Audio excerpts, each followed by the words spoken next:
Hello everybody and welcome to Viennality 2018. My name is Ketchup and his name is Mustard. There's going to be Injustice 2 action. This is our final game of Viennality, the main event of the tournament. And it's as we expected. It's a nice mix of Europe, North America, and Canada. Pretty much a nice little chunk of the world. We have Tekken Master and Shark Teeth as well. And I feel like the matches we can expect are going to be some juicy ones.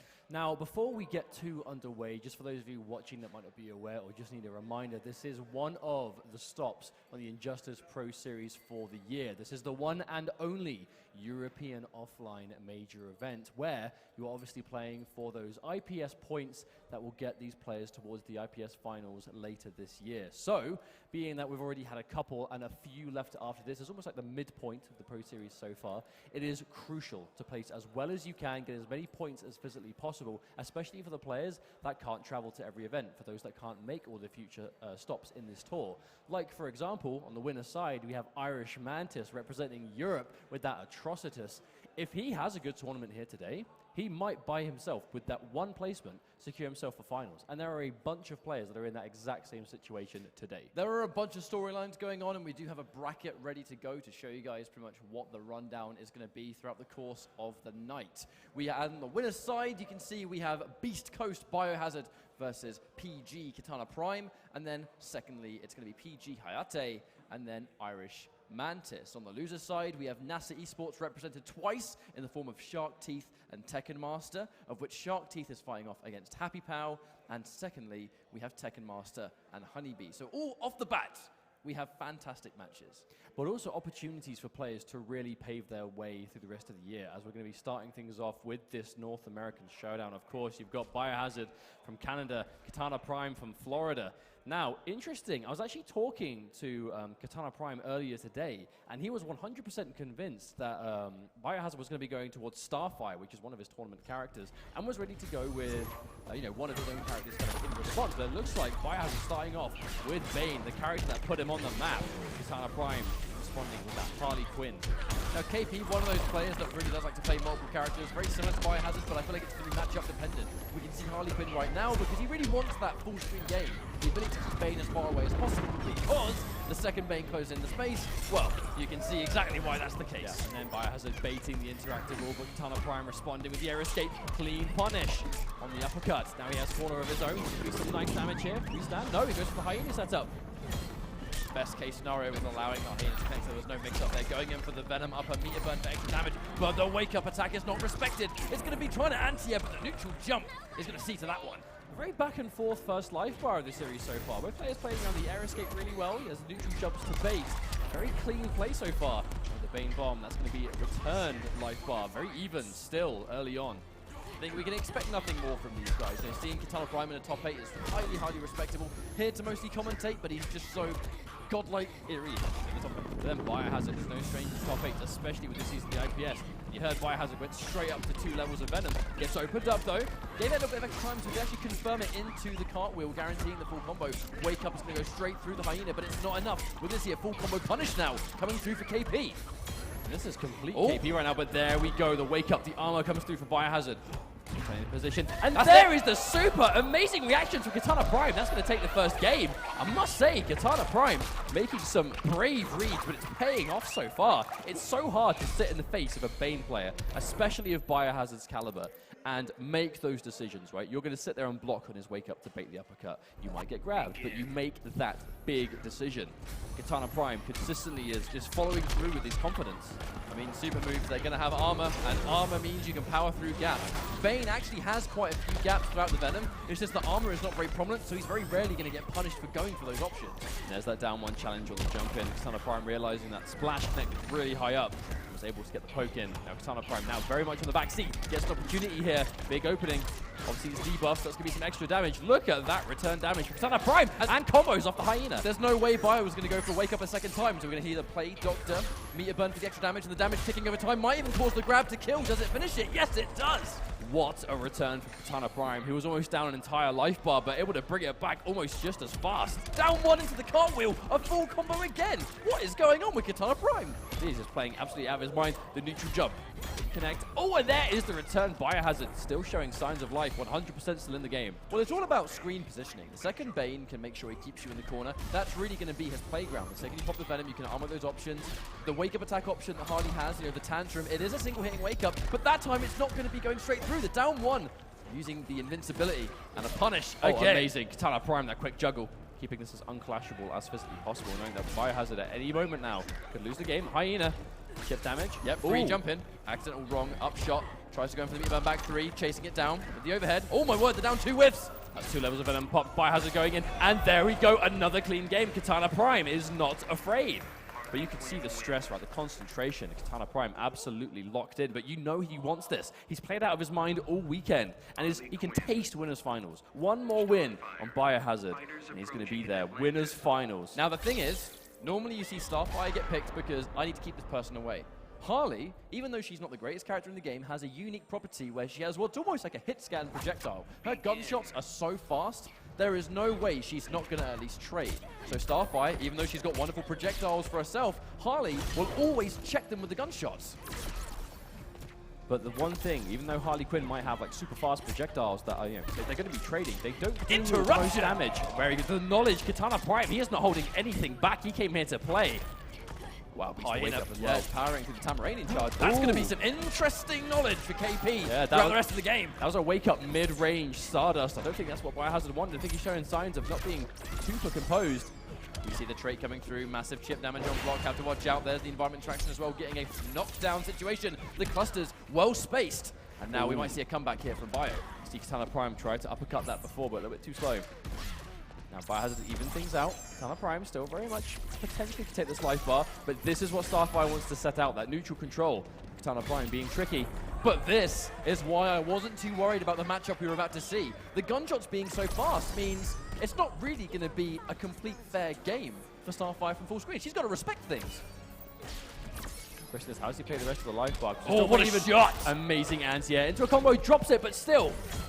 Oh, still has him in the corner. Yeah, can't whiff punish the back 3 though. That's really unfortunate. Caught on the magical end of that interaction. Neutral jump punch on the wake up. Good read, but no punish. Oh, well, another opportunity. Katana Prime is getting so much mileage, keeping it unclashable. And there's the setup! Watch out for the charge. We're going to see the trait spent for extra damage. About half that trait's going to be gone now, though. The second that disappears, KP is going to be able to trade some of those projectiles. This is make or break right now. Biohazard desperately needs to take this game. But there we go. The meter burn roll from full screen. Katana Prime, one step ahead. I mean, this is a couple of shots away with the jump in. Tamarain in charge, going to connect, having to clash. He's going to take damage now, but he just can't afford the finish and the full screen positioning. This is such a tense situation. This is not an ideal clash, but he has no choice. He's going to deal some damage. Katana Prime now on that pixel. And there we go. The charge, so hard to avoid. Biohazard has a game on the board. Now, here's the question. Katana Prime, he does have Wonder Woman as well. Does he go to Wonder Woman? Because that wasn't really a super dominant game. Yeah, he's gone for the rematch, and I was just about to say, I do like the choice to go for Harley in this matchup. I feel like Wonder Woman's just going to get abused from full screen. It's going to be difficult for her to close in the space. At least, at all angles of the screen, Harley Quinn can challenge. Especially with that jump arc, right? Katana Prime, he can make himself very annoying to deal with. Attack at ranges that Starfire kind of isn't typically used to having to deal with. However, here, Biohazard still has the life lead, slowly but surely kind of keeping it going. That 2-3, I think, can be an underratedly good string sometimes. You don't see it all that often because very rarely does Starfire want to be anywhere near you point blank. Oh, interruption, Katana Prime. Not afraid to show that knowledge. If you're going to be a character specialist and really kind of go in for Harley Quinn and Wonder Woman, she's such a unique character, you kind of need to know those nitty-gritty details. The hair whip using the invincibility of the wake-up. It is a fantastic wake-up attack, we can't forget that. Okay, Biohazard now. That's a strong lead if ever I've seen one. Katana Prime very much has his work cut out for him to win this game now. But we have said that a lot over the weekend. Katana Prime found himself behind, but then comes out with this full life sequences out of nowhere over and over again. I have no doubt he could do it again, but he's going to have to do it now. Instant jump one. Unfortunately, we can't get the full combo. Wow. These little mistakes that KP is now starting to make in terms of dropping combos, it's going to really sort of bite him later in the match, I feel, because you can't leave damage on the table against Starfire. But this is run away with it. But this is why Starfire is so popular right now, right? That neutral control, the chip damage, the meter build, the aggravation factor to deal with in that kind of space. And Biohazard now has it. And then, of course, the long-range back 3 as well. So much utility. Bio's not going to be too worried about the fact that he doesn't have bar here, though. If you just look at the divide in health, all it's going to take is one bar built, and the chip and damage alone is going to be more than sufficient to put KP in a terrible position. Okay, there we go. Nice interaction. Katana Prime, I mean, he does have Bio back to the corner. He could potentially make it work, but he has to be very careful not to take too much damage in the process. Uh-oh, even little chunks like that. Oh, where did they even hit? I'm not even sure KP knows. Maybe Bio didn't even know that. Neutral jump. Very ambiguous indeed. But the forward 2 string is going to come in strong. And KP now in a very difficult position, Mustard. What does he do here, do you reckon? Oh, he's gone back to player select. Wonder Woman, that's going to be the adjustment. He is going for a different matchup now. So this is make or break. Katana Prime had such a strong lead, up 2 games so quickly, but Biohazard swiftly going to Starfire and now has tied things up. We're on the verge of a reverse 3-0. We very nearly saw a 3-0 from KP. Exactly. He was looking so good in that first match as Harley, but I feel like the download came on quite quick with Starfire, and that's why we've seen the character change. He wants to kind of refresh things a little bit, go in with a new set of tools. Oh, feels like we've lost the game feed. We'll find out what's happening here. It doesn't sound like anything's taking place. Yeah, of course. Unfortunately, we don't have game sound either. Oh, actually, I believe the players lost it as well. They did pause in place. I'm assuming that might just been like a monitor pause. Fortunately, whenever any kind of technical issue like that happens, if it happens at the start of the match, not the end of the world to restart match. That's what we're going to do. Sorry about that, folks, but we are just going to be going straight into this match as if nothing happened. Okay, but there's the first hit now going to a Biohazard, so it seems actually, but Katana Prime getting the first chunk of damage. There's going to be a lot of walking forward. I like that answer to the Stardust. I wonder if you parry the first hit of the burst, does it parry them all? I can't say I know, to be fair. You don't see this matchup very often. No, Wonder Woman, not a super popular character, but in the hands of those that have been using her a while, like Katana Prime, you'll be seeing the knowledge. But you can see the patience, you know, Wonder Woman known for that kind of footsie control, the long-range normals. The range on the down 2 as well. Right, full combo. KP, he needs to make sure his execution is airtight right now. Nice bait on the back 3. Oh, the wow. jump 3 to down 2 challenge. Yeah, I think he's just trying to challenge the anti-air there. Biohazard, at the very least, managing to get out of the corner, back to the mid-screen. There's the hit confirmed, full combo from Katana Prime. Background bounce comes through too. Damage extension. If you do land a shield bash on the magical end of it, catching the late active frames, it is going to be more plus on block than it otherwise would be. A great choice for KP there. Close clusters, but the read from Bio. It's match point, but KP is totally in this.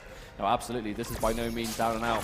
And there we go, interactable, 10 points of life. And there's the shield, cannot challenge. This is going to be it. This is match point for both players now. Katana Prime, he does have the screen advantage. KP's objective, keep him in the corner. Biohazard's goal, get the hell out of there. And there's the Tamaranian charge, unfortunately not scouted out. She has so many wake-up options. It really is a mix-up of which one is coming. The early jump 3 to crush the down 2, making all the right decisions, but doesn't confirm the shield. Oh, that's a big jump in. Doesn't get a huge amount of damage, but gets a little bit. This is still so even. They're both on practically 700 points of health. Bio has to respect the shield toss from this range. Anti-air trait, the patience. Cluster's not going to connect, so no chip here. Ooh. Okay, max range shield. Wow, Katana Prime with the spacing. Oh, the air-to-air. Not allowing a clash. Wake up, no respect. Look how much damage that does. That was a respectable chunk into a throw. The absolute respect being shown by Biohazard, and Katana Prime is making him pay for it. Plus frames, watch out. The late jump in. This could be the moment, taking the plus frames before 3. No, establishing respect. Biohazard's now. It's his goal. No! Just like that, he parries the Stardust, but so close. He can't block anything now, and the full screen charge. Biohazard bets it all on the last minute Tamaranian charge, and it is enough to chip out. What a series to start things off. That is just the first of many to come. That was a nail-biter. A nail-biter and a half, you could say. I mean, in that situation where KP went in with the Wonder Woman change, clearly it made sense. Yeah, absolutely. It made sense. I understand it, and I respect the decision. The one thing I think KP is going to be asking himself now is, why didn't he change earlier? I mean, the first game he lost was close. It didn't look like an impossible matchup, but the question is, it was a question of, what do I feel more comfortable in the situation, right? If Katana Prime has won 2 games up in a row, he's likely going to kind of be in the zone with Harley. He's going to be really feeding the momentum, like, right, you know, I'm doing work with this character right now, keep that going. Because Katana Prime, he has always had a couple of characters to play in Injustice, but, you know, he's infamously not really been super fast to swap off of them. And, you know, it's for reasons like that. You know, he's a very emotional player. You know, he really feeds off of what's going on in the game, the energy around him, the crowd, and how he feels about the character. So not at all surprising to see him delay the swap. Speaking of energy, there is a lot in the crowd right now for one reason. The next matchup is going to be Irish Mantis versus Hayate. The reason the crowd is so into this match is because Irish Mantis has kind of reviewed his path and the tournaments that he's going to. He needs to beat Hayate for a shot at the finals. He needs to get winners finals. He needs to be minimum 3rd place at Viennality. He has to do well in the online tournament for IPS.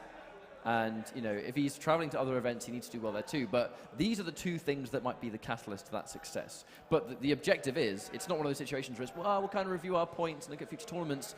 like, no, he needs top 3 or he's out there. Well, it's like I said right at the start of the stream, some players don't have the ability to go to every event. I know you see the sponsored chaps, the familiar faces being able to jet set around the world and go to every tournament because that's what they can do as players that can support themselves, or if they've got sponsors that will help them do it.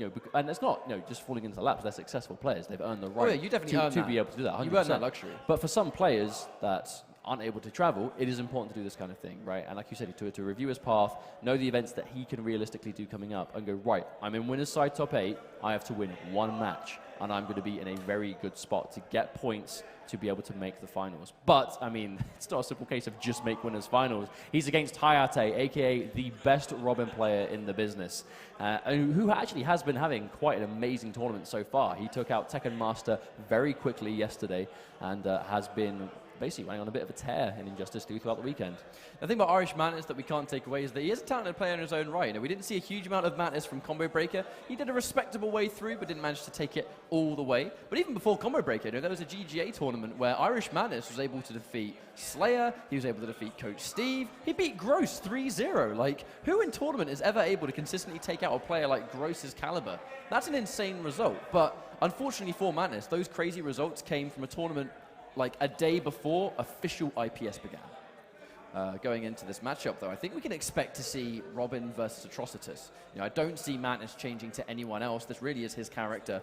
He didn't really sort of get on too well with Injustice 2 last year. I mean, by all means, he played the game a lot, but he struggled to find his footing. And I think the more he's been playing Atrocitus, the more confident he has now become in Season 2. It just took him a little bit of time. I think he always knew that Atrocitus was going to be his main character. I know he kind of messed around with Captain Cold as well a bit last year. But it really was always Atrocitus that was kind of like the main focus for him. And to be honest, I think he picked up Atrocitus at a time that Atrocitus was kind of known for the mix-up game. His very kind of seemed to be live or die by the overhead or low off the 4-2-2 puddle or finish the overhead, which is basically how the majority of Atrocitus players were playing him. But then Irish Mantis was kind of going, no, this character has a lot of utility, and I can go for pressure, I can go for footsies, I can play for the neutral, and that's always been the way that Irish Mantis has been as a fighting game player, especially in NetherRealm fighting games. So it did take him a little bit of time to figure that kind of play style out, but he figured it out a while ago, and this season he is looking super strong. Irish Mantis calling the crowd for some support. He did sort of scream a little bit too loud last night and hasn't got much of a voice today. The crowd's definitely going to have to voice that hype for him on his behalf for the first time. But at the same time, Hayate, Hayate is known as being this absolute Robin god, but hasn't had an amazing year so far in the Injustice Pro Series. This is a player that did amazingly well at the Pro Series finals last year. Across multiple tournaments, he was always one of the players to watch for doing well, and could almost beat anyone on any on his best day. Could almost take it to anyone. During a time where everyone else was playing a team of characters and counterpicking, Hayate was picking Robin all the way through, and he got top 4 within IPS Season 1. Played Injustice 2 on ESPN. That's not a bad day in the office if you're an Injustice 2 player. But that's the thing, he had so much success last year. That success hasn't translated through to this year until this tournament. That's the thing. He needs that win just as much as Mantis does. This is such a pivotal game. But it's going to be Atrocitus versus Robin. You must be Atrocitus. Rage fills you, Damian Wayne. Begin. Oh, wow. Okay, cool. We're going to watch like 2/3 of it and then cut our way. We're going to let Atrocitus have the last word. Okay, now Irish Mantis has lost that first hit, Hayate. Now, Hayate had some of the best footsies. I actually think, going back to yesterday, we saw Hayate versus Dizzy. It was a very slow pace, very neutral every game. I actually expect we'll see something quite similar this time, as that's definitely a similar style that Irish Mantis goes for also. We were absolutely shown that Hayate is not afraid to slow the pace down to, 5 miles an hour. If it's going to be a timeout victory, then so be it. Tries to whip punish with back 2-3, but a little bit too late, and he already commits into the bloodlift. He must have been confident that was going to connect. Yeah, Irish Mantis going in for the puddle like that. Normally a player that hit confirms everything. He must have been 1000% sure that was going to connect. Hayate making him pay for it. 460 damage, very respectable. So far, Hayate has been very sort of smothering. Mantis has not actually had an opening to summon Dexstar just yet. Going in for Meter Burn Breath just in case, but still, Hayate allowing him to just whiff, use those resources, and we haven't seen a trait from Atrocitus all round. trickiness, but the chip damage is going to do it. Hayate with a very stable lead now. I assume we're probably going to see a cool hit, because now we finally have to... No, they both go in for the forward dash. I actually wonder if Irish Madness was expecting Hayate to expect him to go for the summon. So obviously Dexter is the core of what Atrocitus can do. He needs to find the space, but this is a long-range character. If he calls Dexter out the wrong space, Hayate is going to get a clean hit and hit confirm it. And that's why we can see those preemptive blood breaths. And it's purely because he wants Hayate to try and close in the space and then run right into it. And then those minus frames are going to allow Dexter to be summoned. Now here we go, finally, for the first time, here comes the Siphon, also allowing Atrocitus to regain health. And then whiff punish straight through the shield. Hayate with the knowledge the sword's going to go through that shield, so it's not going to work for Irish Madness on the way in. If Hayate is sure he's going to commit to the offense. Oh, look at this game. This has just been complete Hayate from start to finish. Irish Madness is looking low on life, and there we go, the whiff punish. This first game has just not worked out for Irish. Right, guarantees the Dexter again. I mean, there's so much work that needs to be done here. Oh, but gets opened up. Hayate has plenty of health to work with, though. Doesn't have to worry. Irish Madness is still going with the corner swap. Oh, tries to go to the shield, but actually a little bit too slow this time. Wow, that VC catching the down one. Very rarely do you see that. Down one before the overhead comes through. I feel like this is going to be just more of a data game for Madness. It's very likely he's going to lose this unless he pulls off a miracle comeback. Yeah, he knows it's Yeah, I think he realized that was over. Now, what does he do? Does he take a little bit of time, or does he go for the restart? Because it's very unlikely he's going to swap off Atrocitus, surely. Hayate completely stone-faced. They're normally quite happy to go like a guy, but when the match is live, we mean business. This match is so important. And Hayate, no one's going to understand the importance of this match more than he does right now. Oh, absolutely. 100% time to play. There we go. A better start for Irish Mantis. On the shield to stop the advance, but a throw tech from Hayate. Oh, and there's that footsie game. You have to watch out on that whip punish, because the back two, even though it's got good range with Atrocitus, it does recover quite slowly. So if you're super prone to those whip punishes, it's going to be happy money for you and Hayate with a punish as well. This is a bad situation for Madness, has to be said. Okay, the trait activation. Hayate with another good life lead. Mantis, you can see the danger, right? Hayate really is enforcing that threat. Winning the footsie game 100% so far. There's some really strange things going on. Madness is trying to grab in funky times. He's sort of going for these really weird blood lifts that he normally doesn't. I really feel like the pressure of this match in particular is getting to him. You can feel the stress that he's feeling. It's causing him to make some mistakes that he doesn't usually make. Hayate is not having such problems. Or when he tries to get the to confirm the airborne hit, but to no avail. Irish Madness is losing quite a bit of damage on the table so far. He's got plenty of meter to work with, but no opportunity to do anything with it, unfortunately.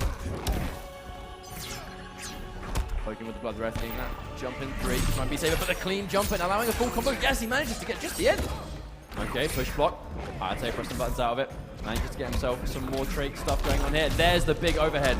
Now, Irish Madness actually might have just put himself back in this. We can take the life bar. Yep, that's actually not so bad. Irish Madness now looking like he's back in the opportunity to win the game. Yeah, if we look at the bar difference though, Hayate's sitting on 4 bars of meter. This whole neutral that he's playing is all involving traits, all involving specials. None of it's costing resources. So by the time he goes into the second round, he's always going to win a trait, a clash. He's always going to have, the wages to spend.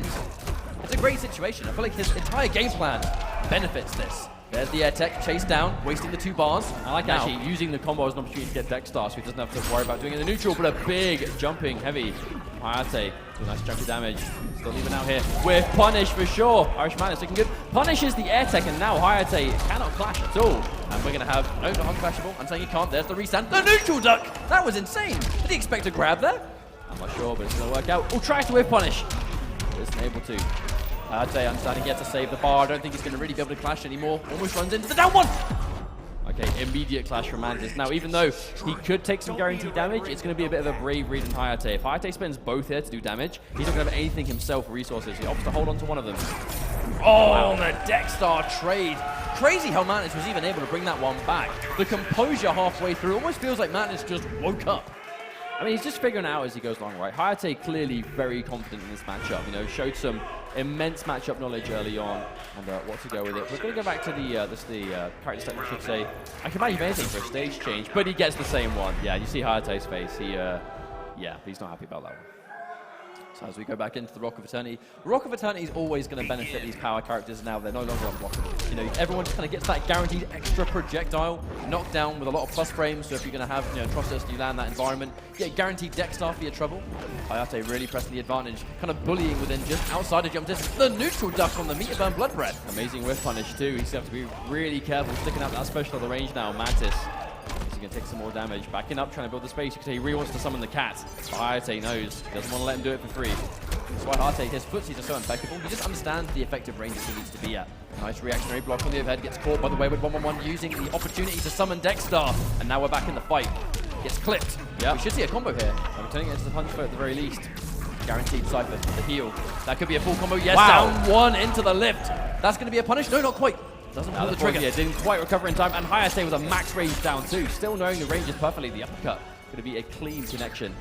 Yeah, we see the push block and the space because once again, we're looking at the trait. We know that Mantis almost has it. Goes in for the forward two, but a whip punish from Hayate. Amazing footsies from Hayate. Perfect spacing. Not quite enough to kill. But there we go. The wake up from Irish Mantis and Hayate. Always ready. What a turnaround. I mean, we said this was going to be a very footsie heavy match, and that's exactly what we're seeing.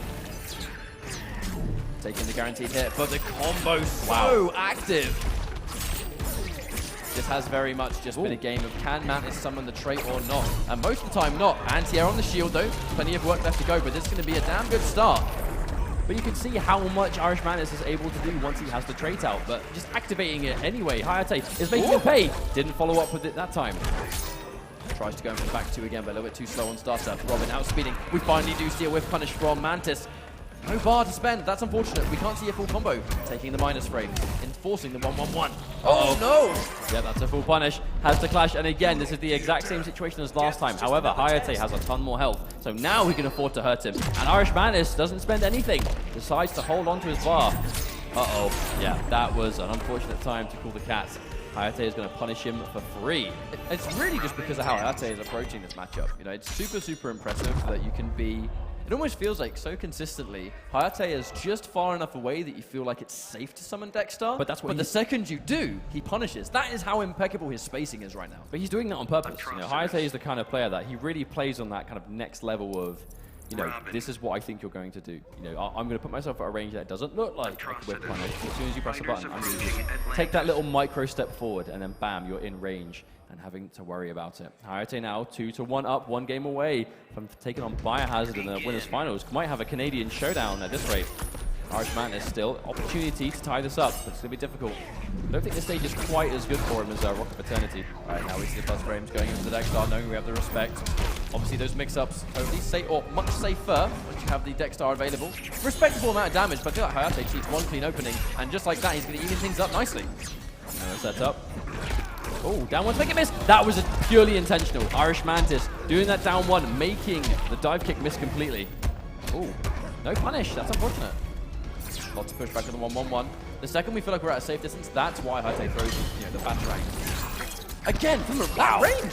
I mean, it looks like every time the Irish Mantis goes to that breath, it's a little further away, but it's still in range. Hayate still knows, always ready. Mantis, I think one thing about Mantis, though, he's totally confident being within negative frames of the down one. Yeah, that blood breath is not working in the neutral. Hayate now is just ready for it. Plus frames from the forward 3. Block straight away.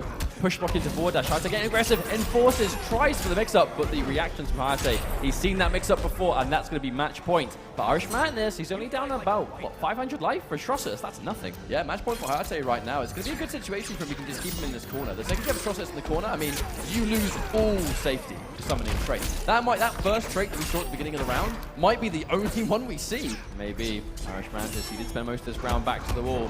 Go for again. No, there's the breath for safety. Opportunity for Hayate. Goes for the sweep. Oh, the down one. Probably buffered. Irish Mantis.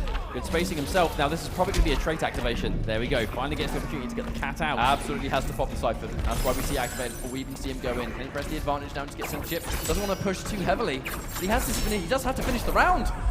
But I like how he was being reserved, though. Mantis knew that if he extended a single time, I mean, this kind of life against Robin, that's going to quickly disappear. Uh-oh, but the footsies come through again. Now, do we trade out the bar? Hayate, he's got a full life bar to make the bar back. I feel like Mantis has no choice. He has to spend 2. He needs to even run a chance at health, and yeah, Hayate's going to completely shut it down. Taking the full screen presence to get the Siphon at least, but only going to do so much to grab. It's going to help him get a little bit back. That's better than nothing.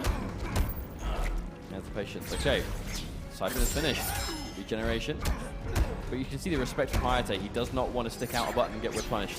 If Mantis catches him now, that is his comeback chance. Oh no, the spacing again from Hayate. Always ready. This might be close to the end now. One setup could do it. Oh, the detonation. I mean, this chip territory. This is so dangerous now. I mean, the Siphon isn't even going to have a chance to do anything. Oh my god, the mix-up.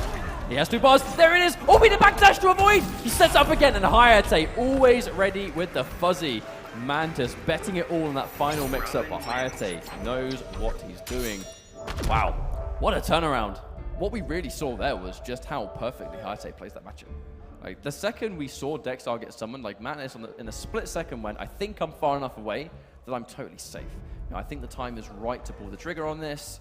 And every single time he felt like he was safe, he got punished for days. And that's just a testament to really how Hayate plays Robin. It's a complete masterclass of the character. I mean, but that's what happens when you play a single character for as long as Hayate has. You know, he's dabbled in a couple of other characters here and there. You know, messed around with secondaries every now and then. And I've seen him play Red Hood a little tiny bit. There's a bit of Batman back in year 1. But Robin really was like 99% of this guy's playtime. And I love seeing how differently you play the matchups when you're at that level, when you are that skilled with a character. You know, the Hayate we saw against Irish Madness just now is completely different to the Hayate we saw against Tekken Master, the Hayate we saw against Dizzy TT, and it's all matchup based. You know, the speed in which you play. This character is great at footsies, great at whiff punishing, good damage, but you cannot apply it the same way against every player. And it's nice to see him adjust on the fly, especially at this level of play, and that's what's got him into winners finals. So with Irish Madness needing that minimum top 3, that does mean that he's got a bit of a gauntlet he has to run if he wants to make it all the way through. I kind of hope that, you know, in the meantime, he has time to kind of really recover himself, kind of lick his wounds a little bit, and then maybe try and get back into the fight stronger. He definitely didn't look as confident today. No, you could see it in his gameplay. Like, normally Madness, he has so much knowledge, he has so much, you said it right, confidence in how he approaches Atrocitus. Very, very clean, very mechanical. Unfortunately, in this situation, though, it almost like took him a game and a half to even get going. And when that time had happened, it was already too late. You know, Hayate was too far ahead, and Madness spent the entire game playing catch-up. Now, this is our losers bracket action. Happy Pal versus Shark Teeth. And I did hear the Flash versus Supergirl, so this can be quite an old-school matchup right here. So these are two very strong international competitors, and Happy Pal sending a message. I mean, Happy Pal knows if the crowd is backing anyone in this top 8, I mean, obviously, of course, aside from Irish Madness, it's going to be Happy Pal. You know, the French boys are here in force to support their guy. You know, you can see the crowd behind. A lot of that crowd, especially at the front couple of rows, they're French. They're here to support Happy Pal on his way through this top 8, but he has got Shark Teeth in his way. I think are those teabags faster than Foxes? I mean, they were significantly faster than Shark Teeth. Maybe. Maybe that's what he's been putting all of his practice time into. It's like one of those guys that practice their mouse clicks. We're just going to practice our D-pad down clicks. Okay, Shark Teeth has had quite a tournament so far. Can he keep it going? All right, so as we go into our losers bracket action, it's going to be Viennality, Happy Pal, NASA, Shark Teeth. Very important match for these guys as well, especially Happy Pal. Now, big thing about Shark Teeth is that he has kind of premierly been using this Supergirl for a while now. He's used Catwoman before as well, but the Supergirl really is kind of like his primary character. It's a character that not a lot of people are still using now to this day, but Shark Teeth keeping the dream alive. Happy Pal with that crazy flash plays very much a setup-heavy version of this character. Wake Up Neutral Jump almost bagging a full combat. That's one thing Happy Pal does, though. He's very, very execution-heavy in basically every game that he plays. And with the flash, he creates so many very strange and specific mix-ups that a lot of the Flash players today do actually use. Okay, there we go, that neutral from Shark Teeth, trying to keep him at bay, and there's that down to Shark Teeth. That was a very commanding first game. That zoning game was really strong. You know, it's a combination of using the eye lasers, but the frost breath on anticipation of a running man stance, so he walks right into it. A lot of awareness being shown in Happy Pal. He's made comebacks before. You know, you can look at a dominant round go through, but a lot of the time, I mean, he can undo that in 1 or 2 sequences. This is the Flash after all, and are we going to see it again? I mean, if there's one character you can't count out, right, the Flash is absolutely one of the top of that list. But however, if Shark Teeth's going to get a big read like that, knockdown, no. Oh, setup indeed. Happy Pal got clipped trying to air escape right as the jumping connected as well. That was just a straight up waste of resources. Hopefully it doesn't bite him in the backside later on. I mean, this isn't too bad. The biggest problem Happy Pal's got right now is no bar. You know, he's just got the first meter there, but 1 bar is going to even the life lead if he gets the opportunity. But Shark Teeth now in that second life bar, can clash if he wants to, or air escape, but might not even need to at this rate if he can keep this going. The background bounce again. Supergirl getting so much more damage with the background bounce. Oh, there it is. Happy Pal has never been shy of using the Speed Force in combos or outside of combos. And that's the one thing. We normally see big damage come through from Flash's trait, but used in the neutral it's dangerous, used in pressure it's dangerous, and oh my word, that hurt. Now the thing is, Shark Teeth can actually tie up this clash here, I believe. I think they've got 2 bars apiece, yeah. I mean, surely you deny the health. Yeah, that's exactly what he's going to do. Tries to whip punish, but not quite. No confirm into lightning kick. Sweep the leg.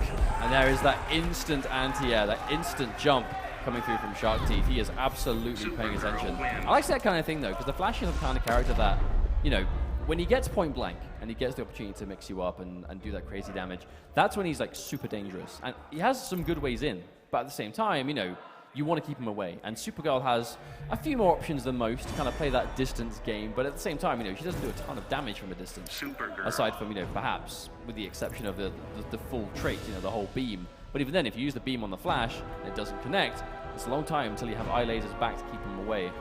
There is a 30-second mark on coaching. Well, haven't quite reached that yet. Probably not even half that. No, I don't think. I mean, if Foxy Grandpa is coaching you, I mean, that man doesn't need 30 seconds to coach. No, he does not. The information he's given is going to be clean and precise.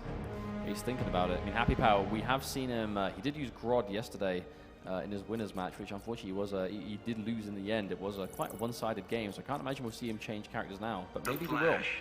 It doesn't look like it. Oh, okay, we get the Red Sun Prison. To me, it didn't really seem like a matchup thing. It just kind of seemed like he was running man stancing into eye lasers, into frost breath, kind of handing himself to Shark Teeth on a silver plate for a little bit of eagerness. But that's the thing, right? Happy Pow, he's historically not the most patient player in the world, but because his offense is so crazy, his set play game, his mix-ups, that's what he wants to do. That's why he plays the Flash. You know, he doesn't want to work his way in. He's a very aggressive player with the Flash, and he's going to bag himself the first hit. Oh, big jumping. God, but he doesn't confirm. Wow, Shark Teeth pressing the uppercut on hit. That down two connecting through. No confirm on that. That's unfortunate. I mean, that's the thing, right? If you're missing a confirm with the Flash, that's literally like half a life bar. You are now not going to be able to take down the laser. Okay, the Flash has a few projectiles of his own. And there we go. The trait being used in the neutral, but Shark Teeth with the immediate push block. He doesn't want anything to do with that. It's going to take quite a while for it to charge as well. That's the problem. We are going to see a full combo. About half the speed force left to go, but Supergirl fully locked and loaded with that trait. I would say Shark Teeth's getting out some funky looking sweeps so far. And crouching heavy. He's getting so much use out of it. Speed force activated again. We're going to see a push block. Yes, we do. Of course, Shark Teeth. He's keeping the bar. You know, 1 bar to stop the Flash having a trait. Absolutely worth the trade. And this is going to absolutely have to force Happy Power into dedicating to a 50-50. You know, the second we see the speed force activated, if Shark Teeth blocks the jump in, he's from that point going to have to dedicate to overhead or low. We see a combo, can't confirm into more damage because it is going to be non-traded. Oh, here we go, Shark Teeth takes the first round. A lot harder fought that one though. No, absolutely. Happy Power now 4 bars to work with. Oh, no! That is really, really, really unfortunate. I mean, you can say that again. We're going to see a full Supergirl combo now. 4 dash out the corner to deal with a neutral jump, but it's not quite enough. Oh! That round's going to be taken. Pretty even right now. Okay. Oh, there's the beat band roll straight through. Throw tech. Oh! There's the trait activation on block.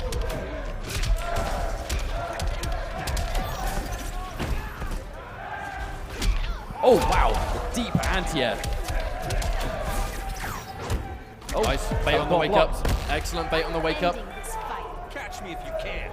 This is incredibly even right now. 4 bars apiece. Not spending a lot of the resources.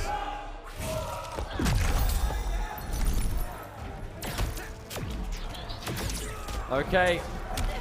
That's going to connect. That's a full combo. That's a lot of damage potentially. Gets the corner positioning as well. Ground pound comes through. Wonderful tech. Oh my god, this is close. Oh my god, it goes underneath. The environment interaction saved the day. This is insane. Okay. Insane. Oh my god, the speed force. I've never even seen a speed force environment before. What was that? I love Shark Teeth going for that air laser as well, just to bag him out of the trait, but Happy Power is going to get the turnaround. And what was quite a back and forth match, is able to clutch it through. Shark Teeth shaking his head. A 1-1 tie. No, he's not going to be happy with that. Now, in this situation, with the coaching from Tekken Master, I definitely understand why he's going to sit there and take the time out. However, Happy Power now is going to get a little bit of time to kind of recharge his batteries. That was a close match, but the first match was super dominant, so I think there's going to be some obvious progress here for Happy. Shark Teeth is taking his time. I mean, this is loser's bracket. They don't have time. They don't have the time to really, well, make these mistakes anymore, right? They lose here, they're going to be eliminated completely. When you're in loser's bracket and this happens, You just know that there's no more room for error, right? Especially seeing as this is a super pivotal tournament, because these guys are finally being in this European event where they kind of really have to go against themselves, with the exception of the rest of North America. There's not a lot of North American and Canadian players here. Okay, another setup. The delay wake up from Happy Pal. Sweet. Patience though. Finally, Happy Pal. Super careful. Instantly shutting down the Speed Force. I like it. Okay. There's an opening chance here. Near enough to the corner to get a full combo. Full, that should kill. Oh no, doesn't get the end. Oh, backs up too. Nice anti-air, clean stuff. Okay, what's he going to do here? Pretty even on bar for now. Sharky, I love the way he's playing that neutral. Those instant air lasers just trying to occupy the space. It's really keeping Happy Pal at bay. I say, Happy Pal, very explosive player. Looking to keep himself on the offense, but Sharky's really slowing him down. There we go, coming through again. Back 3 full combos, but it's one of those things where Happy Pal takes so much damage on the way in. He gives himself so much work that he has to do when he finally gets in close. But that's it, right? That's the age-old thing. Flash is the kind of character that when he gets in once, that's when he's supposed to make it count. But Shark Teeth punishing the air escape. Happy Pal playing right into his hands. We're going to whiff that air grab just to get some meter. Okay, there's the instant low. That's probably going to be the life bar. Very unlikely that Happy Pal will drop this. Oh! Yeah, keeping it meterless too. Wants to hold on to as many resources as possible. He only has 1 bar. Can't afford to spend it there. Whoop. Oh, wow, clean jump. That's a perfect way to bring this comeback, but he misses the combo. Very unfortunate. It's very nice guy, Shark Teeth, giving an opportunity just to try the combo again. But he has got the clash. He's going to get it. Send Happy Pal back to that full screen. And 200 life. This is dangerous territory for Happy Pal to be in. But if he gets in once now, there's going to be no more clash to save him.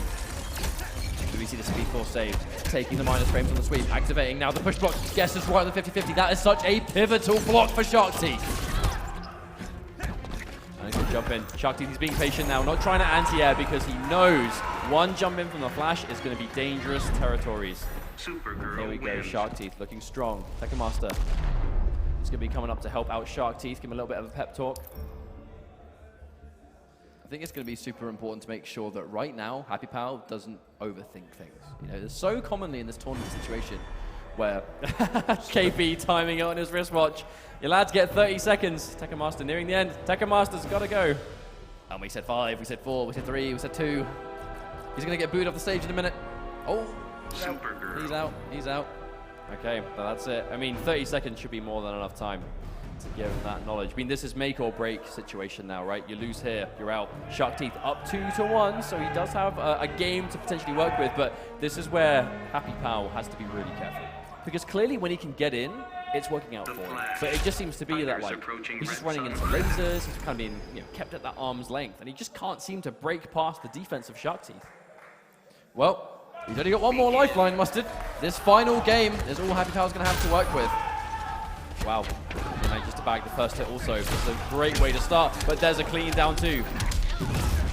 Right, set up into the Speed Force. Delayed wake up in Speed Force to make it last even longer. Whoa, delayed wake up into instant push block. Shark Teeth is playing this matchup so well.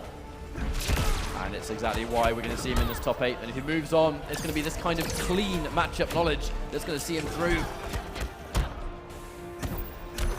Okay. 1-2 staggers. Opportunity. Opts to not use the go yet, use the trait a little bit later. Oh, because he wants to set up, of course, but he gets blocked and push blocked. How many 50-50s is this young lad going to guess right on? But not only is he blocking them, he's push blocking them straight away. I cursed it. Forget I said anything. I'm so sorry. All right, he dropped it. Dropped combo, Happy Pal, but he's still very much in the lead. And there we go. Another interaction coming through.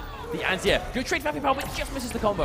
Yeah, almost felt like that jump 3 was so active on hit, he just didn't have the chance to recover. Going in for the jump in, but catching the end frames of that laser with punish. Okay, combo opportunity now for Shark Teeth. Could even things out here if he manages to land this. Set up again, yep. But another delay wake up. Both players getting so much mileage out of delay wake up. Looked like a clean punish to me as well. Dedicating too heavily to the string, trying to anti-air, but paying the price for it. Blocks low, guesses wrong, and then actually that might have been a push block attempt or the instant wager. I'm going to be honest, I'm not sure which one it could have been. I felt like it was a push block that just didn't work. Okay, there's going to be the health regen. Tops back up to a full bar. Opts not to meter burn that. Just keep the distance, I think. Happy Pal jumps himself into the corner. This could come back to hurt him very soon. Not enough chip on the breath, of course. Whipping the back forward too. Watch out for that one. And it's going to be chip, guaranteeing that second round. Match point for Shark Teeth. Happy Pal is on the brink of elimination. The question is who has the advantage here. I was going to say, because Happy Pal had trait in 4 bars, but the trait has already gone. So Shark Teeth ready again. Wake up sweep. I'm not sure about that one. Drops the combo again. Has to watch out for this execution. Gets hit by the cross up. It's going to go from bad to worse for Happy Pal unless he tightens it up right now.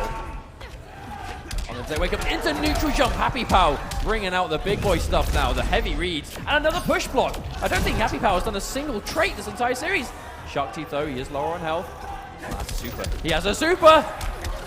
There we go. No super required. A bit of a strange exchange at the end, I have to admit. I feel like Happy Pal was maybe trying to confirm into it, maybe he was looking for it, and maybe Shark Teeth was so focused on not getting hit by super that it was basically used against him. He's got tagged. This is going to be such an important last game though, because obviously the winner is going to be advancing through, loser goes home. These are 2 players that have actually been to IPS events already this year. You know, Happy Pal managed to get, I believe, he got very far at Combo Breaker. Happy Pal's path at Combo Breaker was, man, I mean, he took out the likes of Samij, he took out, who else did he take out? Memory of kind of failed me. Scar also. Yeah, Scar and Samij were the 2 big names I remember. But yeah, I think the point I'm really trying to get at is these are 2 guys that are very capable of getting IPS points. So even at this point, one eliminating the other is great for their place on the leaderboard. The overhead comes through. Not so much luck on these guesses with Shark Teeth in this game. No bar spent, saving it for the future pressure. And even if he had it, I don't know if he was going to spend it there. Meatless damage territory for Happy Pal. Poke down. Oh, preemptive down 2 from Shark Teeth. Not going to connect. He's going to get punished. There is the bar spent. That's going to be the life bar, surely. No, he dropped the special at the end. Wow, here we go. Drop or no drop. It just needed a little bit more chip damage to guarantee things. Happy Pal now on the verge of a match point. This has been a ridiculous turnaround, but there's the Frost Breath into a full combo. Oh, Shark Teeth, yes, Happy Pal cornered. He goes in for the setup, and again, Happy Pal delaying wake up every time, and Shark Teeth just hasn't adjusted to it yet. Well, there's time to adjust. It's right now. You've only got 1 more life bar to work with. The instant jump for the trade. Yeah, the trade. That could have been really bad for Happy Pal. My word! Wow! There's the footsies from Happy Pal coming through, knowing he was just on the max range. Oh, what a that was so clean! I've not seen that one before. Cross up punish, going underneath the teleport. Risky business. So it's actually risky going for that teleport. He would have risked the entire clash on that. Oh, and there it is. Oh, the punish. Happy Pal, Shark Teeth. What is going to happen here? I believe Shark Teeth has 1 more bar. Yeah. Does he spend all of it? No, because he knows that Happy Pal's not going to spend a penny. Oh, right, he has the advantage at the moment. Oh, there it is, the big opening. He has a bar for air escape. Does he go for it? No, he doesn't. Right, 1 knockdown. 1 more connection, and this could be it. Tries to trip guard into the Frost Breath. It's not enough. Doesn't meter burn and pays the price. He has the air tech, but wasn't able to go for it. Another delay. Wake up, Shark Teeth. Opportunity. Even back 3. Back to back. Neither connected. Happy Pal being very patient, not pressing anything. Debate of the interaction. But the clean anti-air! And at the last possible second, Happy Pal manages to pull off an insane level of clutch. But especially, oh man, of course, live it up, man. This is yours. The stage is yours for now, my friend, as you pull off an insane composure. I mean, that going by how the first match went, I thought that was going to be all Shark Teeth. Shark Teeth was in charge. He was on point. His footsies were impeccable. He was just stopping Happy Pal from doing anything at all. But Happy Pal, with that final adjustment, that final game was a complete turnaround. If there's one thing Happy Pal does really well in this game, it's when he's on the brink of elimination, or if he's on the brink of just losing the set in general, his ability to just pull out the win straight from his behind, like, no worries, mate. He's done it so many countless times in Season 2 alone. Exactly. Combo Breaker was the story of Happy Pal goes down 0-2 in a tournament series, wins 3 games in a row, right? This guy, when his back is against the wall, that's when he dials it up to 11. You know, that's when he's ready to bring his absolute A game. And no difference here, and he's going to be advancing through to the loser's bracket, getting 1 step closer to even more points in the IPS. There is one thing to factor in here, depending on how well Honeybee does, which is up next.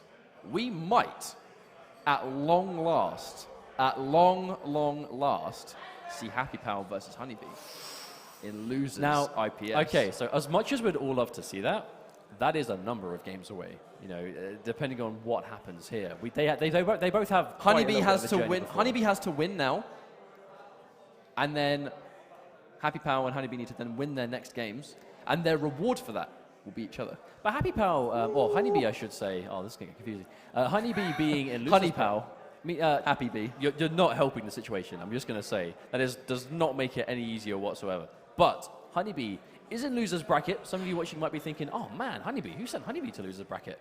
The answer is Do Basic, the Russian Enchantress player, was able to get the set in winner's bracket. Unfortunately, did lose the run back, which they did have to fight in losers eventually after, where Honeybee was able to win the run back, so was able to get his own revenge to top 8. And Tekka Master was sent to losers very convincingly by Hayate. But of course, these are two players that, again, very, very strong Netherrealm players across the board. But Injustice 2, they have both had an incredible journey with this game and looking to not slow down at all.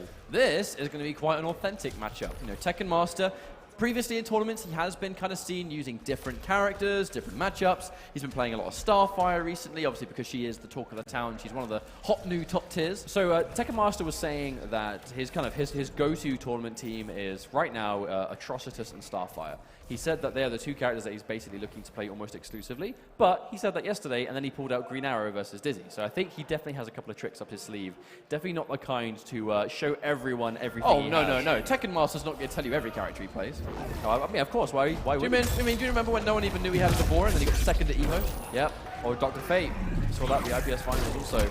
Yeah, versus Forever King. That was a crazy matchup of counterpicks. Dedicating entirely to the mix-up. I would say, very brave of Tekken Master to opt not to try and make the puddle safe. Always trying to use the threat of making puddles safe to not make puddles safe. Oh, Honeybee's going to have to get through Tekken Master. I mean, he was confident. I spoke to him earlier on. Now, already dedicating an interesting punish on that low puddle. I do wonder what the theory is behind that. Well, I think it's quite dangerous in forcing the mix-up already. You know, the forward 2-2, the advancing punches, that into the overhead or the puddle. You know, it's a double overhead or a puddle can be reacted to. It's like a double fuzzy. You have to be ready for both of them. But at this point in the game, every competitive player will be able to block it on reaction. So it's very dangerous to enforce that now. So Tekken Master still making that his go-to, but still, and that's a full combo opportunity. Honeybee, they're calling the Flash God Lord for nothing. Incredibly high execution with Honeybee. You know, if there's a max damage combo, Honeybee's going to go for it. Down one, catches into Bloodlift though. Tekken Master back in the action. Here comes Dexter. The pressure begins. But I think that really is the thing that sets Honeybee's Flash away from the rest though. It's just his ability to land the most damage off of every touch. But a nice throw tech, but Tekken Master keeping momentum going. Dexter has now flew off back to his house. We'll see him again soon, I'm sure. But Tekken Master now with that life lead and 4 bars to work with. Ooh. I mean, I respect the attempt from Honeybee, but it didn't quite work out. What's going to happen here? B2 roll. Honeybee just trying to get point blank. Yeah, that back forward 2 is going to cause quite a lot of those, like, you know, distance-based situations. But Atrocitus not really seems to be a zoning archetype, but he has got tools that can establish range. Well, I mean, the Flash has to get in, right? We saw the Breath be not so much an effective footsie tool against Robin before with Irish Madness and Hayate. Against the Flash will be a different story. He does not have the long limbs of Robin. He does not have access to those quick, you know, super far range attacks. So the Breath is going to be a big problem for him. Sonic Pound into the guaranteed trait, but the push block to swiftly delete. Middle East is not afraid of the Speed Force, that has to be said. No, of course, they play around it so well. You know, Tekken Master has to be a big fight vocal on Twitter here, saying that he thinks the Flash should be adjusted. Seemingly, you know, seemed to be like he wasn't looking forward to playing this character, but he is playing the matchup with a lot of knowledge, I must say.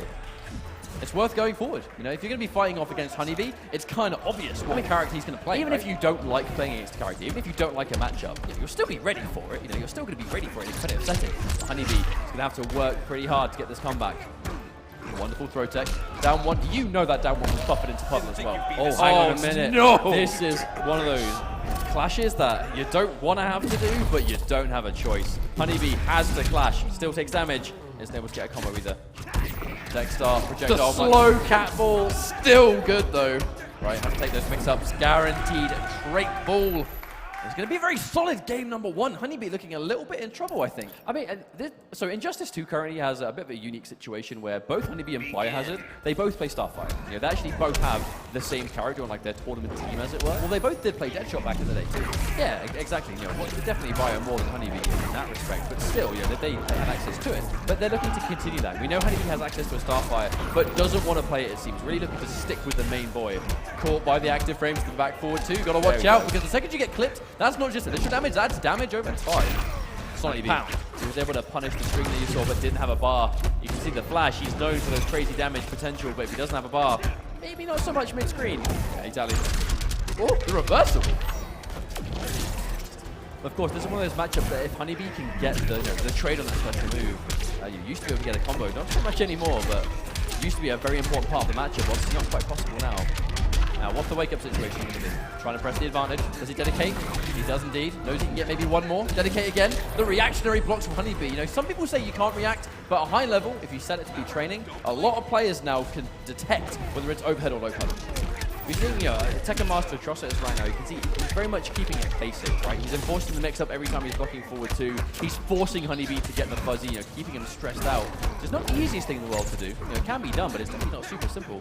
But there we go. Honeybee managing to punish it. Has bar this time. And there's the clash. Tekken Master. The goal here, behind now. yeah, the goal here is just going to be to undo that work. You know, he's going to spend a couple of bars, keep the other two. Kind of needs the other two to deal with the health bar that Flash has left. Yeah, he's not going to dedicate. He's going to try and play it a little bit safer if he can. You know, here comes Dexter for another time. Now, could Honeybee defend, or is he going to try and find a moment? There's the puddle. Oh, no! Oh, he drops the back three! That is a disastrous back three, and Honeybee seizes momentum straight away with the environment interaction. And there's the punish for Tekken Master, still showing signs of life. That's going to be the first life bar, so Tekken Master able to patch up the problem pretty quickly. But how can he go with it now? Doesn't have the cap. Wow, that's one way of dealing with it. No fear. And this combo's going to take just long enough that he can get down to Dexter. Now it's party time. Blocks the wake up, can't punish. Will he get the pressure? Again, does he dedicate? No, he doesn't. Oh, the sweep. I love the matchup knowledge, knowing you can still low profile. Plus frames. Not challenged. Now look at how much damage Tekken Master was able to do. You know, that was almost a half-life sequence, and most of it was on block. And there's a punish. Tekken Master testing the reactions on the block from Honeybee one too many times. As he's definitely looking comfortable in that block. Tekken Master is going to have to look for other ways to open him up, because that's not going to be the way. The Flash. Or another character, perhaps? No. Stick with Atrocitus. Maybe a change. Sorry, I was going to say a change stage. A stage change. Now the Fortress of Solitude, though, giving the Flash the background bounce is always kind of risky, because as if he didn't have enough setups, the background bounce just adds an extra layer of it once we have the Speed Force active. Well, I mean, it's obviously, you know, we said that Flash's damage relatively limited when he's mid-screen without bar. If he's got a background bounce to confirm into, I mean, he's going to do a ton still. There's one thing the background bounce gives, is a meatless hard knockdown. Wonderful block, but you can only block for so long against the Flash. This character's going to mix you for days. You might be able to fuzzy the combo early, yep, for setup purposes. You might be able to fuzzy Atrocitus, but you definitely can't fuzzy the Flash. And again, Honeybee, he's blocking it every time. Tekken Master.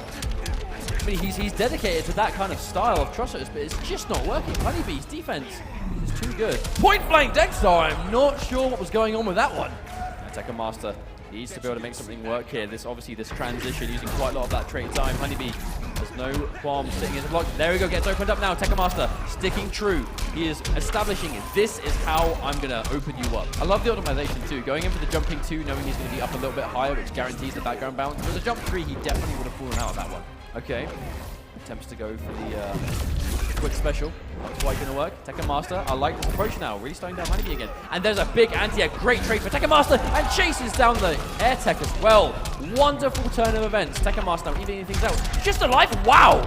I can't believe he's alive. He had enough. The punch float's not going to work out. The running man. That must have been a painful punch float to run right into. Okay, Tekken Master still looking okay, but Honeybee now slightly in the lead. Catches the string into an instant hit confirm. Tekken Master. We're going to get the increased damage for another time. Down 2 into Puddle. Down 2 into Dexter. Party time. Oh, the Sonic Pound wake up Honeybee with the call out. Tries to play it safer. We're going to get one more guess. Staggers it, knowing we want to get every ounce of trait possible. The plus frame to the forward 3. Excellent block by Honeybee. I say, considering the amount of time Tekken Master's gone for that advancing string, the forward 2. You see him now go into the forward 3 cancel. Totally content. Has a bar for the drain 2. No clash for you, good sir. Dexter. Wake up throw, Honeybee. Pulling no punches right now. The wake up punch float, though, gave him an open invitation to clash. Yes, indeed. Honeybee has plenty of bar. That was no hesitation. No reason not to spend bar here. Get some health back. Oh, hang on a minute, right in front of the environment. Now, the siphon from this life's actually pretty dangerous. We are going to see a combo. Oh. He's got the trait, Tekken Master. Okay, so Tekken Master opts to go for the clash. Are we going to trade bar here? Or is he going to try and... Because if Tekken Master spends the bar, he can't kill Honeybee. But if Honeybee spends the bar, he can't really kill Tekken Master. What the clash did do was undo the progress of the Dexter trait. It's going to take it even longer to come back now. The same thing with Flash. They both have to sit there and wait for their cooldown. Or blocks all of the jumping at medium. Now, if we see a Dexter, this could be a game over. Honeybee knows that better than anyone. Doesn't dedicate. He's not going to want to risk the whole game on that now, knowing Honeybee has the reactionary blocks. He's got the distance. He's trying to buffer, manages to get it. Trait for trait. He goes clean through into the cancel. Honeybee waiting for the Dexter activation the whole time. And the second he saw it, trait for trait, get in there, get the cancel, get the win. And Honeybee is now in the driver's seat once again, potentially one game away from eliminating Tekken Master. I think of all the options that Tekken Master tried to factor in, a reactionary trait from the flash into a guaranteed combo on the ground was the last thing he expected. Man, I mean, what composure. What composure. I mean, Tekken Master, I mean, you said it, right? If he gets Dexter out, it's going to be game over. Honeybee, knowing that's the threat, is waiting for the activation. And the second he sees him pop the cat, he activates the Speed Force. And that is that. That was such a perfect end. That was such the flash way to win as well. Slowing down time during the pivotal moment. Hell yeah. Atom? What? What? I mean, this is such a Tekken Master thing to do. Just when back against the rope, pick a character we have basically never seen him play. But the thing is, I have no doubt his Atom is tournament ready. Tekken Master is just so unpredictable when it comes to character choice. I'm not even going to question it. Oh my goodness. I'm not even going to question it. He changed his character so much. Yeah, I believe it. Let's go. Versus Flash. Well, Honeybee starting things off by blocking all of the trait and taking the throw. You know, clearly this is a matchup that Honeybee is ready for as well. Wonderful block. And oh my goodness. 2 for 2 on those. I mean, I don't know what's up. Honeybee is just some kind of next level brick wall at the moment. His defense is just incredible. That's going to be a full combo too. Into some setup potential into the overhead. Tekken Master loses his first life bar, and this could be the beginning of the end. This is an unfortunate look. Tekken Master normally when he changes to these surprise picks, it can work so well. Going in for the trait on the jump and trying to get anti-air, but the blocked at long last. An entire life bar later, and Honeybee finally gets opened up by the trait. Now back against the wall, Tekken Master. And there is the jump in from Honeybee, going to be confirming, spending a bar. More damage coming through. Oh my goodness, half-life! See ya later on that one. Now he has loads of bar to wager with, so we're going to have to undo some of this work. But even with that in mind, Honeybee fully in the driver's seat with the health he's got left. No, absolutely, Tekken Master stopping the bleeding somewhat, getting some health back, but at this point, it's such a mountain to climb. Honeybee has straight locks and a wake up, no fear. I mean, I really feel like Honeybee, Tekken Master's going to have to show Honeybee that you should respect him. Because right now, Honeybee's just almost going so next level that everything he's doing is working. If I'm going down 2, absolutely, but a wonderful forward 3. The danger now is that Honeybee does still have his clash available. He does, but this is not a terrible situation for Tekken Master. It was crucial to get that life bar. Oh my god! Honeybee just sticking it out, making sure to cover the air, and it worked out so well for him. There's the down 2, Tekken Master, still alive. Fighting back the trade on the anti-air attempt from Honeybee. Honeybee losing more health there on the hesitation, and he waited for it. Honeybee, you saw the slight way in, and there's the air tech. Honeybee playing out of his mind right until the very end. That was wonderful decision, layered upon wonderful decision right there from Honeybee. Absolutely impressive showing. I mean, I'm still getting over the fact that in that moment where he reacted with trait, with the flash, with versus Atrocitus. I mean, that was probably the single best play of the entire series. Feel like from that was like highlight worthy. But the kind of play that it's not super flashy, it's not a really cool combo, it's not stylish damage, it's not some kind of crazy setup. That was just pure knowledge. And obviously we've seen NetherRealm have been posting those highlights, top plays of different events. That's my nomination so far. Everything we've seen, guys. Viennality. Do us a favor and put that in the next one, yeah? Just saying. Wink. Just saying. I mean, you're just supposed to say wink and then do like a super obvious one. It's supposed to be like, can you stop? Because that's just making me feel uncomfortable. Man. And I can see it's made you feel uncomfortable. It hurt my eyes. Aggressive blinking. Yeah, it hurt my eyes. Moving swiftly on, I believe we're going to be sticking into some lower bracket or losers bracket action. And I mean, this has been quite a tournament already. We had some amazing games in pool play, some great character variety, as you normally see in Europe. Shout outs to the European community for showing up and really supporting these tournaments. Obviously, there were plenty here for Mortal Kombat as well. We had an amazing top 8 earlier for that too, which of course Rizzo was able to defend European turf. The question is, will European turf be defended on Injustice? Because it wasn't last year, because Sonic Fox was able to win. I think it's going to be a bit more difficult purely because North America across the board is, there's no two ways about it that North America is a much stronger region for Injustice 2, and that's pretty just by tournament results alone. I feel like the gap during Mortal Kombat X was a lot smaller, whereas right now, obviously our top European players can absolutely hang with the American talent, but the big thing that separates the two regions, in my opinion, I think, is experience. The American region has so many tournaments and so many majors. In between IPS, we had things like KIT, we had Texas Showdown, we had tournaments that weren't IPS related. They kind of still give the American crowd experience in traveling and getting that hands-on time with Injustice competitively. But I feel like EU has never really kind of had, which has... Oh, no. Oh, no. Pay your respects. No. Look at I mean, this is a tragic tale right here. This is two of the most charismatic and hyped up European players in losers bracket. One of them has to go home here, and that is tragic. Well, going back to what it was you were saying before, right? You know, there is no getting around the fact that North America is absolutely the number one region, the number one scene in Injustice 2. It was the same thing for Injustice 1, and Injustice 2 definitely looking like it's the same case. That being said, there are some incredibly strong European players now, and you're looking at two of them right here. Irish Mantis looking with that solid Atrocitus, Happy Pal, the unpredictable Flash of Europe. But what is it going to be here? I mean, presumably it's going to be Flash Atrocitus. And these guys, I mean, they play all the time. You know, there's no getting around it. This is going to be one of those games where I think it's less about the matchup and more about... This is going to be less Atrocitus versus Flash and more Happy Pal versus Irish Madness. With how regularly these guys go back and forth, I'm going to say immediately, expect the unexpected. That's what happens when two really close training partners go head-to-head in tournament. You can't really play by the book. You know, anyone that has a training partner that you play casuals with regularly, you're always going to know that you and your mate will kind of go back and forth and do weird stuff because it's so conventional, that kind of stuff doesn't work. You're playing around the opponent as well as the character, right? That's all there is to it. Yeah, look, I believe we'll probably have a button check here. Do not meddle in my affairs. He wants a second opinion. Begin. I'm never going to get tired of those interactions. I mean, we're like a year into this game, and I'm still hearing them for the you know, some of them for the first time. Yeah, I think it's a big part of that fact. You know, obviously we've had a bunch of DLC characters between the launch of the game and now, so there's a lot of scope for it. And that being said, a lot of the DLC characters are really popular competitively, right? You know, just looking back at some of the characters we've seen this year alone. You know, the big one being Starfire. I think we've seen a little bit of TMNT, of course. You know, we saw Sleps before. And it looks like we've lost game feed again. Same problem. I mean, at least it happened. At least it happened now before the match started. There we go. We're back. We're back. I mean, what game? Thank goodness they did a button check. You know what I mean? They didn't go straight in. Yeah, you're right about that one. Oh my God, no. Oh my God, Irish Madness doesn't appreciate that so much. He's like, I'm gonna go out for the fist bump. You're not gonna return the respect. I'm about to mix you up, and my cat's gonna do it too. I mean, if there's one person you don't want to do that to, it's such Atrocitus. But what's going on? Pause the game. I was so hyped for that. Oh, okay. All right, the button check. I'm making sure he's got game audio. Okay, that's what's going on right now. We'll make sure we're good and ready to go. To be fair, actually, in this setting, when it's like losers bracket, and both of these players, we just talked on a serious note about how desperately they need these points, and one of them's got to go home. If you haven't got game audio, you've got to make sure you got it sorted before. I mean, yeah, that's what button checks are for. That's what, you know, I mean, generally speaking, that's it, right? You want to make sure that everything's 100% good to go. You know, this is losers bracket action. They came this far. This is top 8 getting through the first round. This is the worst scenario to lose, especially to Al technical said problems. you were big, red, and ugly. I mean, he really likes saying that one, doesn't he? It's like the third time we've heard this He intro. wants a second opinion. Yeah, he wants a second opinion, apparently. Nice.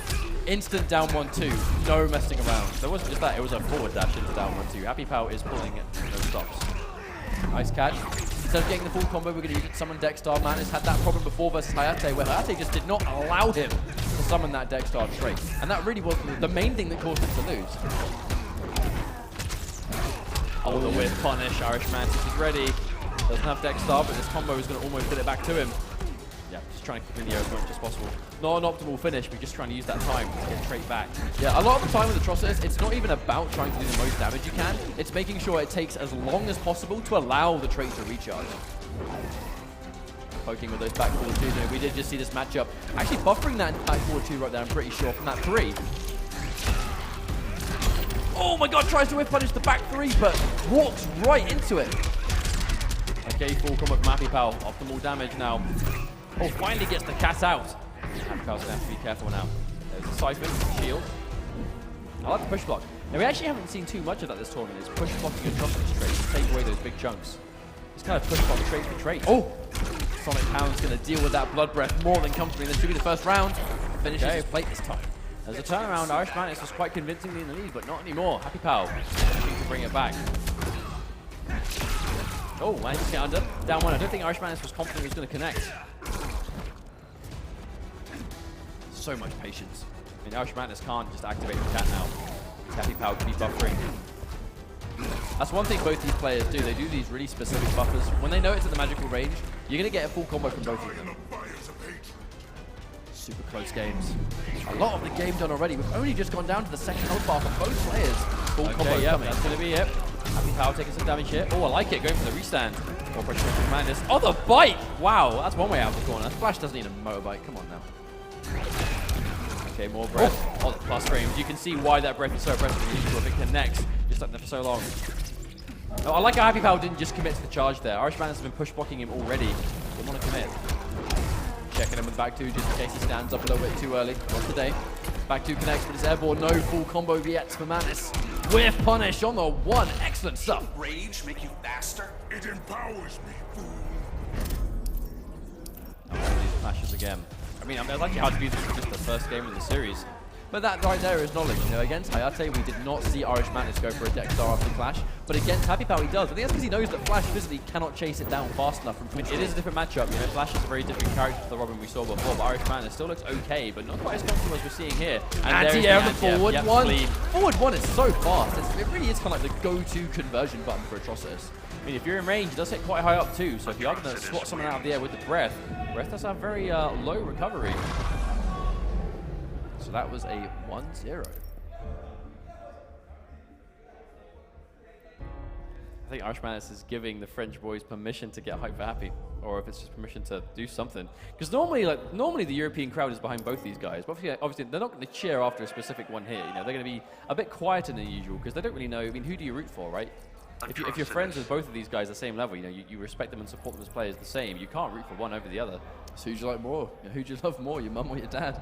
I mean, yeah, basically. These really are the two. I mean, we talk about People's Champ, and Irish Madness and Happy Power are both collectively the two People's Champs of Europe. Actually looks like Happy Power's considering a character change. Now, the thing is... No, don't do Grod. For God's sake, don't do it. But the thing is, like, I'm sure he has a decent Grod, but after what we saw yesterday, it doesn't seem like it's competitively ready. Yeah, that's the word, though. I don't feel like his Grod is ready. I think it's a mistake to pick at this level.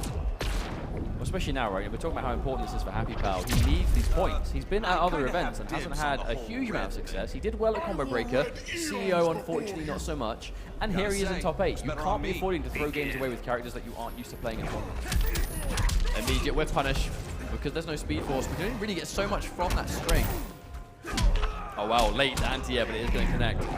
Ends the combo very early just to get the trait. You know the importance of Atrocitus trait and Atrocitus without, especially against the Flash.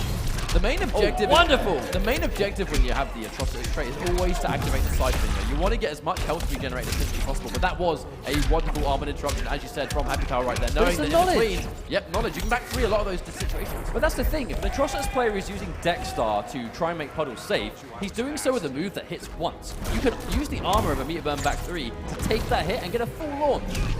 With punish, back forward 2, Yeah, let's speaking go. of launching, Happy Power looking for another one. This could be a pretty one-sided game. He does have Speed Force ready, but there's the catch. Oh my word. Oh, he still gets the trade. Absolute knowledge. In those situations where you know you're going to trade, you're going to go in for that slowdown punch because the animation is still active for a million years. Dexstar's out of the party. That was a punish. What? Happy Power with the knowledge. That was immediate. He was 1000% ready. So much damage. You could have done even more damage if you wanted to. Right, you finally see a connection from the puddle.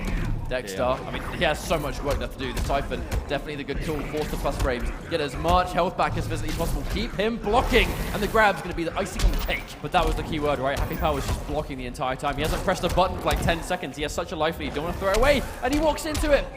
And that is just tragic. The second Happy Power decided to fight back, he was getting anti-aired. But that's why, you know, he's being patient. If he presses a button against Atrocitus, it's going to get opened up, and that's Irish Madness's way back into this game. But he's not giving it to him, and there we go.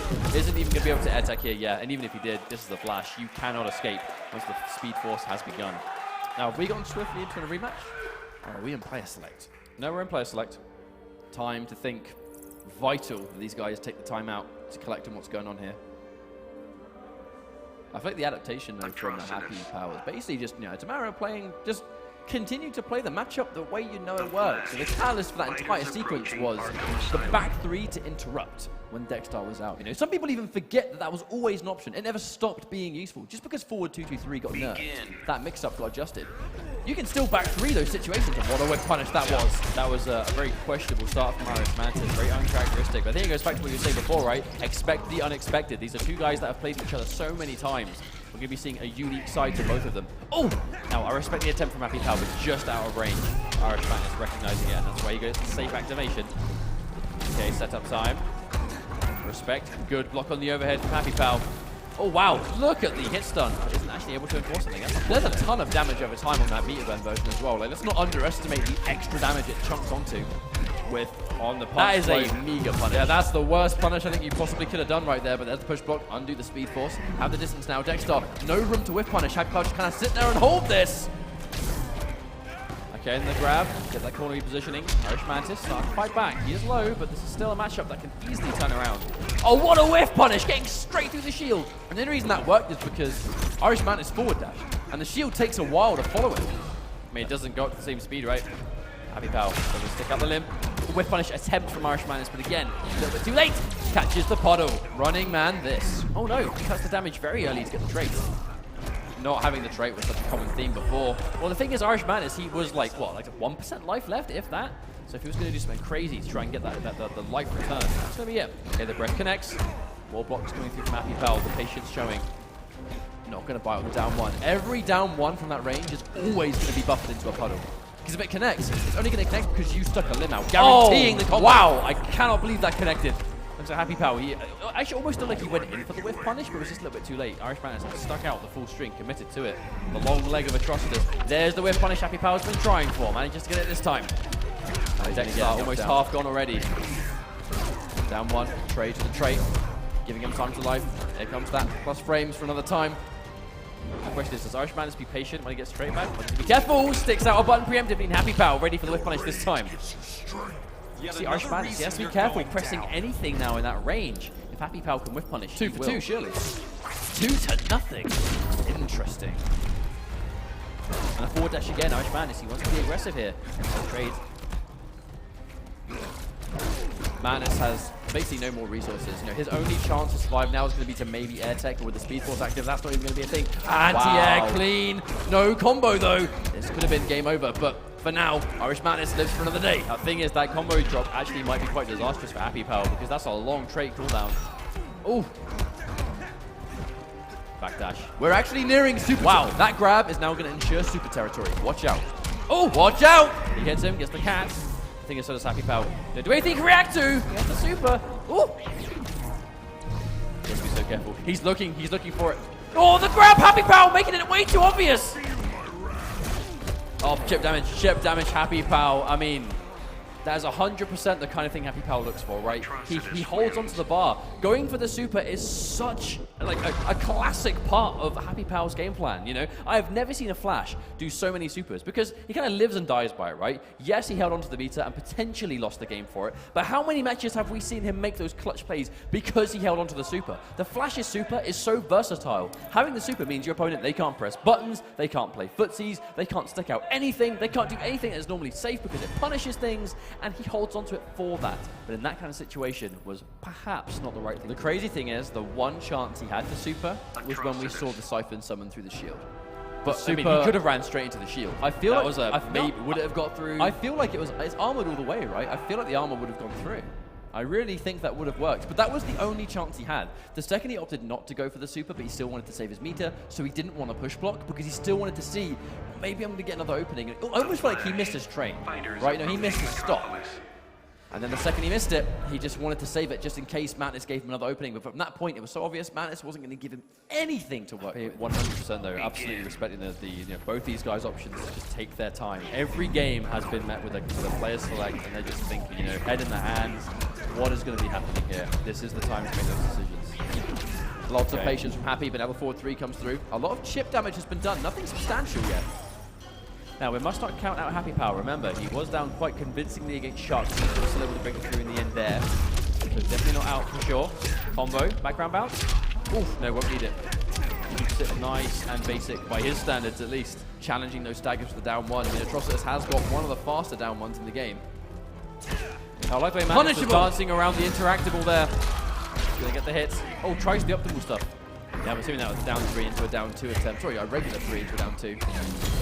And there it is, the knowledge once again showing through. And there's the air tech though, Mantis able to use his resources, but a good throw tech. Both players on point, and there we go. Start getting some damage, speed force. And Mantis doing something. Oh my word! Slowest puddles in the west. And again, Irish Mantis.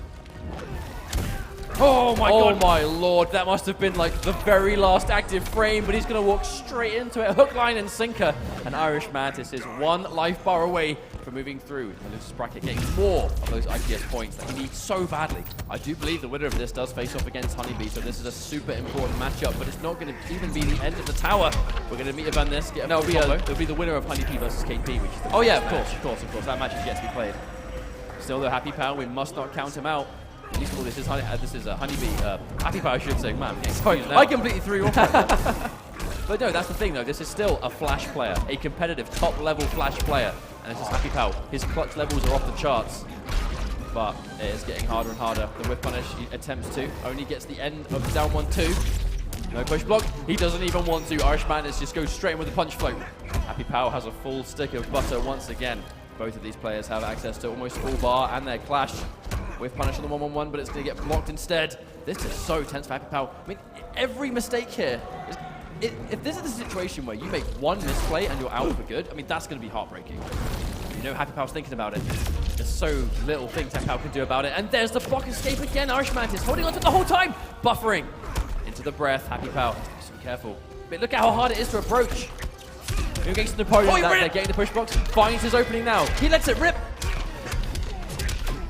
Okay, sets up. Oh, into the overhead, Happy Pal. But there we go, immediate clash from Irish Mantis. The clash happened frames before the Speed Force came back. That's both good and terrible for Happy Pal. Of which he spent no bar. Oh no, he's got to wait for the whole thing to come back. Oh no! There's plus frames now. Happy Pal has to hold this pressure. Manages to get out. The cat comes out, tries to whip play for the Sonic Pound, but doesn't get there in time. And now the Siphon. Oh, guaranteed damage on that push block. That's really unfortunate. This is a tough situation to be in Happy Pal. He has the meter to clash, but at this point, it's almost chip damage. There we go, the whip punish, but doesn't confirm. Oh, the trade. Tries to combo, but doesn't manage to get it. The down 1. Oh, so close. That push block was crucial. Oh, he pressed the button. Irish Mantis gets hit by the overhead. The stacker from Happy Pal again. This is so close, Mustard. So close.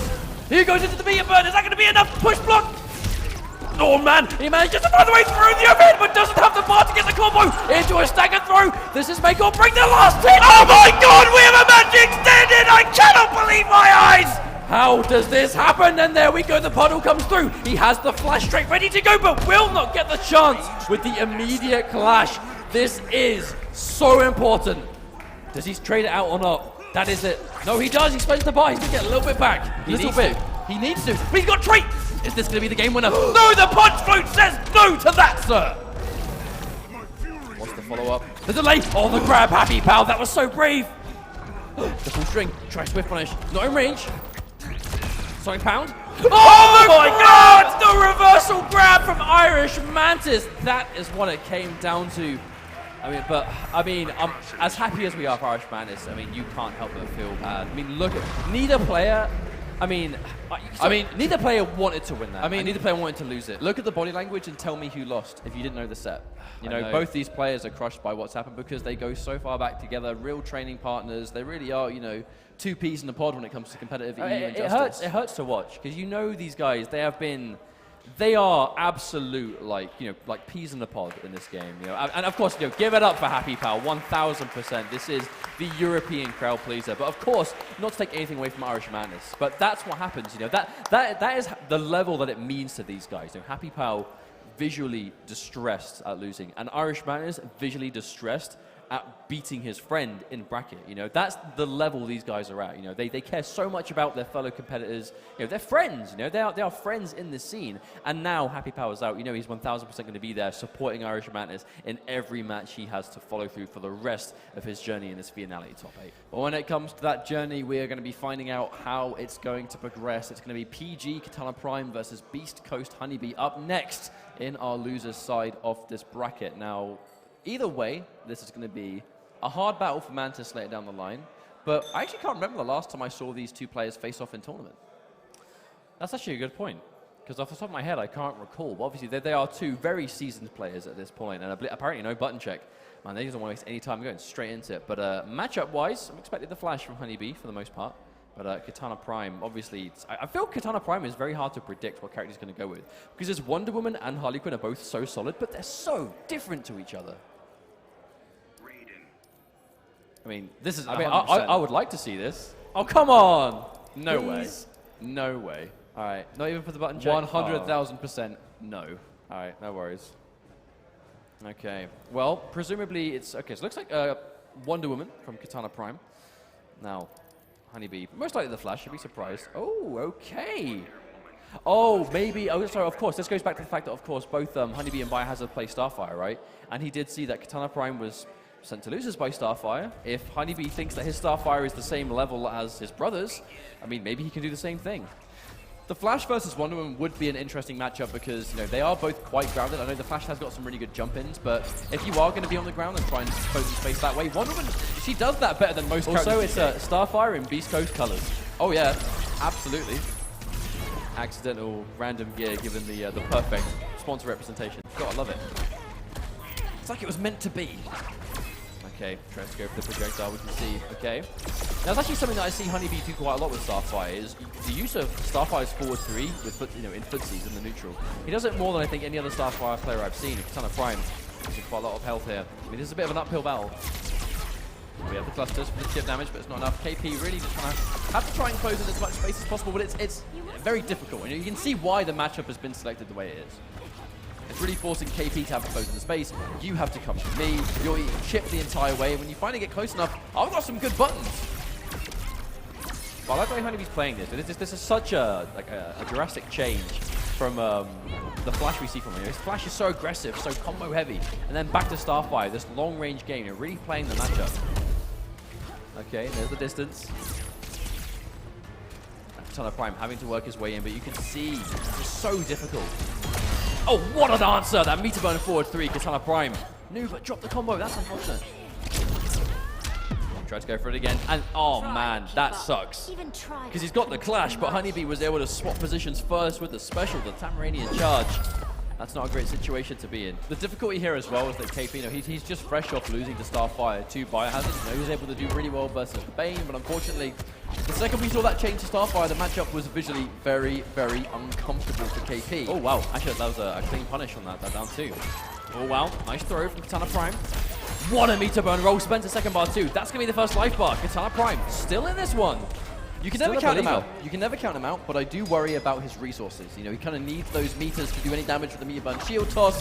It's going to be super fundamentally focused here, but as I say that, he's just getting chipped down bit by bit. There's the back 3 on block. Used as a poke in itself. One of the best back 3s in the game, without a doubt. Oh wow, walks straight into the sweep. I don't think anybody was expecting that. Okay. Oh, interruption. But what a down 2, Katana Prime. That's in the corner. Okay, another combo coming through. Whiffing the wake up though did actually allow Honeybee to escape the corner, which was best case scenario, meter burn roll. Not to get in, but to force Honeybee back into the corner. I mean, positioning is everything. This kind of matchup, and that's going to be a full punish, but Honeybee doesn't get the follow up. Oh man, you can see this. Oh, you can feel the intensity, just the tension in this match so far. I mean, this is chip territory. Oh, it was such a good delayed wake up beforehand as well, but that really was a guaranteed death situation. The second you're within those clusters and you have nothing to push block with and you're in a bad situation, I mean, that's it, you're guaranteed down. But it is hard to be in that situation against Starfire. One of her absolute best traits to her is her chip damage potential. If she can get the Stardust, loop the trait beam on the back of it, that chip damage is monstrous. We see her with building bar by being chipped down. We might have actually seen an armor break there, but unfortunately, the first hit of, I believe, forward 2 just completely missed. Okay, that's a good trade for Honeybee. Lost out on the damage department, but still keeps the positioning with Katana Prime. By the way, there's a late meter back 3. Katana Prime scouts it out. Keeps himself safe. Oh, what an air shield. This is definitely Katana Prime's comfort zone right now. There we go. Gets the first round. I think a big part of that though was Katana Prime was able to utilize the shield toss a bit better. Being able to use it in the air preemptively, trying to, not so much trade with projectiles, but just kind of beat out clean. KP is playing so disciplined. That's one thing. He's always approached like other games very, very calculated. And I feel like the characters he plays is very much like an extension of that play style.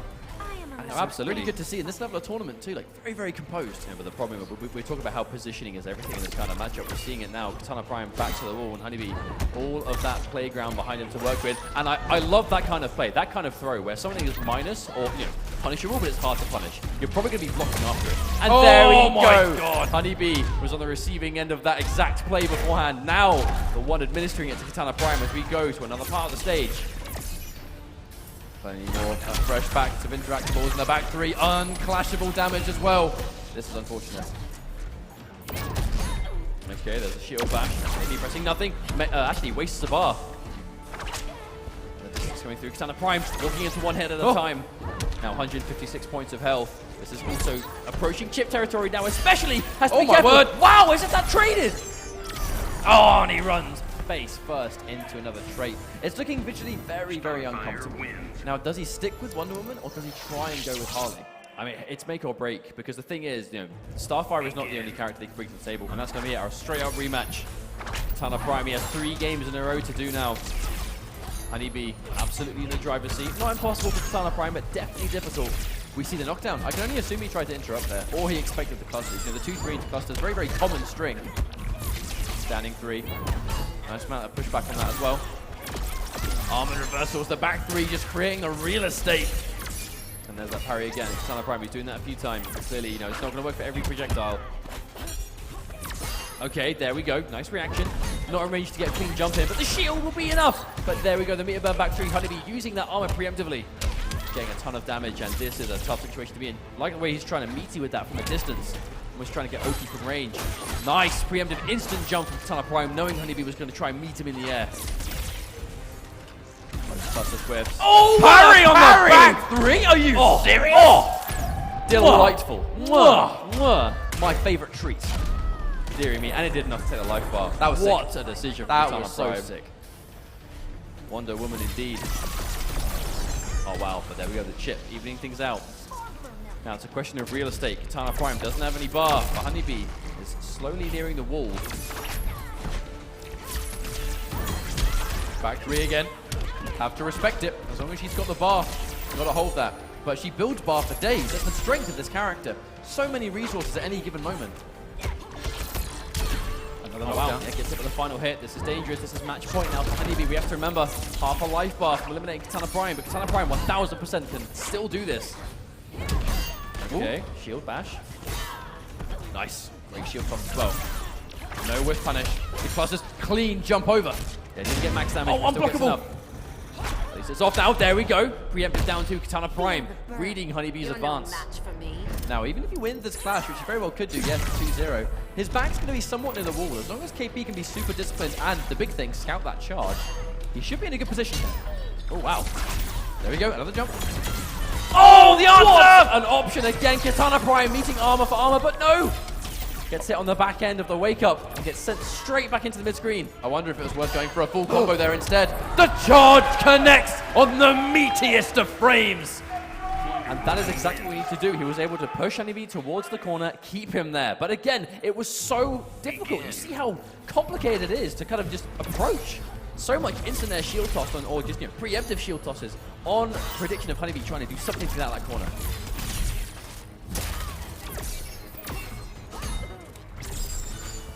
It's such a slow-paced game. Oh, again, I mean, Katana Prime, that is the biggest adjustment by far, is the placement of those jump shield. Because he's either beating out clean or trading, and it's always in his favor. Exactly. It's making Honeybee have to really second guess when he goes. And the second he hesitates, allows KP to close into space. Watch out for the hair whip. You see, Honeybee was able to throw Katana Prime towards the wall. Honeybee, Katana Prime was able to stand bar for it. Oof. He got a clean jump, but couldn't get the conversion. That's really unfortunate. Would have been so much grounded damage. Oh, yeah, cancels, of course. Oh, wow. Eat the monitor, my dude. Punish. Watch out. Oh, wow. Tries to punish, but there we go. Back-to-back down twos. Katana Prime with the call-out. 4-2 is a high. He's going to lose those low profilers. Now, it's going to be match point for Honeybee, but that interaction is now gone for good. Yes, indeed. Oh, and another one. Katana Prime. And look, he's mixed it up between air shield toss or jumping heavy, and it's making Honeybee have to hesitate. If you had given him the space. If you would have told KP before that moment, get rid of the environment interaction to lose the first round, he would have gone, yeah, easy. And then again, another one. Galactic jumping. Katana Prime with the perfect timing. Oh, and there's the charge. One of the few charges. Honeybee definitely doesn't seem to rely on that tool so much. I don't feel like KP forgot about it, but I think it was used so little, he just didn't respect it as much anymore, and he just learned why you should. Things still even though, but Honeybee given the screen space to work with. There's the whiff punish. Not a heavy punish, but still enough to get the life lead back. Uh-oh, Katana Prime, that is going to make things difficult. One fully charged trait and it's full screen, and that's more than enough space he needs. Oh, the anti-air! This could be curtains. Nice bit of bone roll, manages to get through. Point blank again. Honeybee, what does he do here? Attempt on the armor, the charge, the low profile. But it's not enough. He needs so much more. How do you catch her? Oh, the oh orb. no. Oh, and again, Katana Prime, he misses the back three. Oh, no! To make the godly read of the parry to get past. Wait, no, not even a read. The answer, the choice, the decision in that clutch moment to get through the orb, but then to miss the combo. Heartbreaking stuff, but so close. Huge props to Katana Prime for getting this close. Remember, he was on top 8 on the winner's side, had quite a journey through, and still a respectable placement in the end. But it is Honeybee who will be advancing through on the bracket, and I believe that means our next match is going to be Honeybee versus Irish Mantis. We have our winners finals up and coming, and then we have our 3rd/4th place situation, and of course we have losers finals and grand finals. We are getting swiftly through this bracket, but yeah, Honeybee versus Irish Mantis is going to be the match. And we did talk about how desperately Mantis needs to get minimum 3rd at this tournament. So if he's going to get 3rd place, he has almost a final boss in Honeybee. Like, what an opponent to go up against. I feel like that's one of the biggest talking points of this top 8, low-key, right? Because I know that Biohazard, of course, getting far. This is, I believe, this is his first. Oh no, this is his 3rd winner's side top 8 placement in the IPS. Oh, Biohazard's all right. Out of 3 IPS events, you know, this guy is having the season of his life so far. And, you know, most of it's been done with Bane, which I think is super cool. But at the same time, you know, there's a few other factors here. But the fact that this is Europe, this is Viennality, Irish Mantis, 3rd place, you know, we keep specifically saying it, 3rd place is the point that he needs to get to. And he is now 1 game away from being able to do that. He was 1 game away before. That's the thing, and it didn't work out so good. But I mean, after quite a hard, well-fought time, he's now back in that situation again. He's earned the right for a 2nd shot at this, but before we even reach that point, we have got our winners' finals ready to play. Now, this is going to be Hayate versus Biohazard, a Canada Showdown. What is this? Canada. An episode of Northern Arena. That does mean out of our top 4, it's 3 Canadians. Shout outs to the Canadian scene for really Shout showing outs up to play. Canada for being so good at Injustice 2. Now, the question is, how is this going to go? I mean, I would assume Bane, Robin, but at the same time, you know, we keep saying that and we keep seeing the opposite. So I guess we're going to have to wait and see. Biohazard is one of those characters that has like really known for Bane, like, you know, within like the general community. You know, he's the best Bane on planet Earth. Plays it in a lot of situations that you normally wouldn't expect it, but at the same time, you know, for, you know, a lot of effect. But at the same time, does have access to a very competent Starfire. Now, as we go into this matchup, it's hard to call. I do feel like Biohazard in the IPS generally seems to be a lot more rock solid, you know, and we can't, not to discredit Hayate in any way. He had a hell of a run last year, but it has not been able to repeat itself, and... That's a thinking emoji right there. Probably not. I mean, really? You say that, but we do know he plays Cheetah. I mean, really? I don't think I've seen his Cheetah I've before. heard talks of it. I have heard talks of a Cheetah. I mean, he is in winner's side. Okay, just one check. I've heard talks of him playing Cheetah in the past. How competitive it is, I have no idea. I mean, the thing is, the only way to get competitive experience is to play the character competitively. And whereas before, you know, we were talking about Happy Pound maybe playing Grod could be a mistake because Happy Pound is a situation that he kind of needs the points, so can't really afford to test out new characters. Biohazard is almost a lock, if not already a lock, for the finals, you know, in the IPS finals. With how many top 8s he's made already. That's a handshake, Mustard. That's a handshake! That's it! We're going to be having Robin versus Cheetah. This is not the matchup we expected to see, but I mean, if there's someone I'm going to be relying on a new character, it's probably going to be Biohazard. With the amount of characters he's played across this game over the last year, I mean, anything is possible with this guy. Now, Robin, very, very slow and disciplined. Cheetah, it is nowhere near the same level. She is fast, aggressive, has plenty of mix-up, but you've got to dedicate to every single one. I think one thing that Biohazard has always been really good at is kind of confirming wayward hits, especially with Bane. Cheetah, universally, is not very good at that. However, if you can get someone on the floor, maybe somewhat easier. There's a turnaround point for Hayate. There's the swoop. Yeah, gets the combo off it too. Gets caught by the mix-up. You know, the second you get put near the corner, Robin does get some disgusting mix-up off those leaps. Oh, lovely anti-air. That was almost a fantastic conversion too. But I do wonder what the reasoning behind this decision is for Biohazard, because it looks like he's really making the most mobility. He's kind of like used that amazing backdash to get away from Robin in that kind of footsie range, the leap to get around those preemptive trait calls, and stuff like that. You know, Hayate, he's looking for answers for the leap. He tried an instant jump back heavy, and it did not work. It lost completely, and Biohazard taking the first life bar. Armored forward 3. It's one of her best tools. Hits 2 times, plus at the same time, I do wonder how ready Hayate might be for Cheetah at this point, because Cheetah is not a very common character whatsoever. I mean, she's one of the least played, like outright. No two ways about it. We're seeing a lot of just immediate jump heavies from Hayate, so clearly he's got some knowledge. I mean, yeah, just back to back, he knows. I mean, that jump back 3 is 100% just an answer for the leap. You know, if you're going to jump in, the jump 3 is so active that I think, you know, even the wayward hitbox from the very end of it will probably catch her when she's in the air. But the Clash Force, how much damage was already done, though? I mean, I'll be honest, normally when we see Cheetah players, it's very kind of unpredictable, very sporadic, you know, flying all over the place. Biohazard is being very calculated with, you know, every leap he does. Then he goes for a jump 3. He's hit confirming into the dive. Like, this is quite a reserved Cheetah, and it's working out very well for him. We just saw a tick grab there, but Cheetah's grabs, they're either overhead or low. You have to guess either way. She gets a full launch, but she herself has to dedicate to an option. Oh, and a clean anti-air, but not in range. Blocks from Hayate. Oh, the sweep. That's the classic. It's either going to be sweep or forward 3. That's one of the original mix-ups. Oh, conversion! Wow, Biohazard always ready. Not able to chase it down. And a clean anti-cross-up, Biohazard. Wow! And Hayate must have tried to anti-air there. And that's going to be a game. I'm going to be honest, this is the cleanest Cheetah play I've ever seen. Explosive. Utterly explosive. But not random. You know, so often when you see... No, definitely not. Calculated. Absolutely calculated. Cheetah's definitely a character that you can be random with. You can be kind of like, you know, I don't want to use the word random as like a negative way. It's the unpredictable sense. I'd say unpredictable is a much better word, right? You know, you can kind of fly all over the place, go for the dives. You know, often we see Cheetah players dive in with those jumping heavies and not really get anything off them. Almost every single thing that's connected for Cheetah for Biohazard, he has been ready to absolutely capitalize. Begin. That's the difference between the regular player and a world-class player like Biohazard, that's for sure. Every hit has been converted into something really significant. Tick grabs into the mix-up, but sometimes when you hit the down 1 on block, you're almost not ready for the grab attempt. So even if you've guessed wrong on the 50-50 as the aggressor, the opponent might not even be ready there. Hayate, the 2 whiffs have not been punished. And there's the gap interruption. Biohazard still with the knowledge. A clean anti-air, wow! I don't think I've ever seen Robin's jumping heavy just lose to a grounded air attack. To be anti-air, I should say, so consistently. If you're going to fight Robin, a good anti-air does not go amiss. But that does seem to make sense, though, because he's got the good anti-air, he has the mobility, he has the damage, he has the potential to hit confirm off those jump-ins. See the Cheetah damage buff, not to be trifled with at all. Oh, and there we go, the call-out. Brave stuff from Biohazard with the capitalization, spends the bar for extension. And there we go. Wow, look at these confirms, Biohazard. He has combos for every touch. Wonderful trade. I mean, I traded. Yeah, that's still good for Biohazard. I mean, Robin Cheetah. This is not the winner's finals I anticipated. Oh, forward punish. The reset! How much more mix are we going to see? The plus frames. Pressure. More plus frames for Days the push block, but that's going to be a final lifeline if it's anything else. I mean, this is just clean Cheetah rushdown.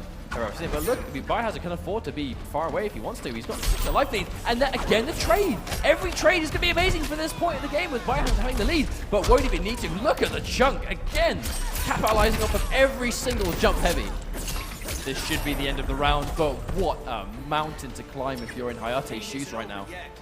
And that's 1 bar from Biohazard. That's all he needs. There we go. Oh, and there it is. The mix-up. Not enough damage into the dash-up. I mean, what a decision. We were questioning it. We had no idea. Why is he going Cheetah? You thought it was a button check. I mean, yeah, of all characters, Cheetah from Biohazard. And here he is, 2 games up on Hayate, the Robin player that has just been running a tear on opponent after opponent after opponent. I know, this is the likes of Dizzy TT, Tekken Master, Irish Madness, amazing players. And here he is to Cheetah, the absolute just display of matchup knowledge from Biohazard. He clearly has picked this for a reason, and it is working out. Into the plus frames again. Hayate is not going to challenge it anymore. He has been hit by the old wayward sweep. Blocks the right way on the cross-up. Oh no, clipped again. It just looks like he has no answers. Truly, how prepared would Hayate have been for this character? If you're going to IPS, surely Cheetah is the last character you expect to see. I mean, absolutely. But here we are. Biohazard making us all a believer of Cheetah. Hayate getting an opportunity set up. And wake up! Oh my lord, Biohazard, he knows. Oh, and there's the double hitting! Armor on armor, 2 hits beats 1, and Biohazard now match point. 1 life bar away from winner's side grand finals with a 3-0 sweep with Cheetah. Oh my god, the mix up. Like I say, he is overwhelmed. It just looks like he doesn't know what to do. We see plus frames, but now so much damage incoming because of the trait. We see a hit confirm, but this combo, it's not even going to come close to killing. Pressure. The whiff because she's too small. This has been such an answer for Robin. What a calculated match this has been for Biohazard. Oh, no, wake up again. He's got the life lead. He has no life left on this first life bar. He can absolutely afford to wake up attack. And there we go, the swoop. Hayate finds the answer, but so much work left to do. Is it too little, too late? Or can the best Robin in the world make the comeback? That's a whiff punish. Or not even a whip punish, just a general confirm. They both kind of pressed buttons at the same time. Oh no!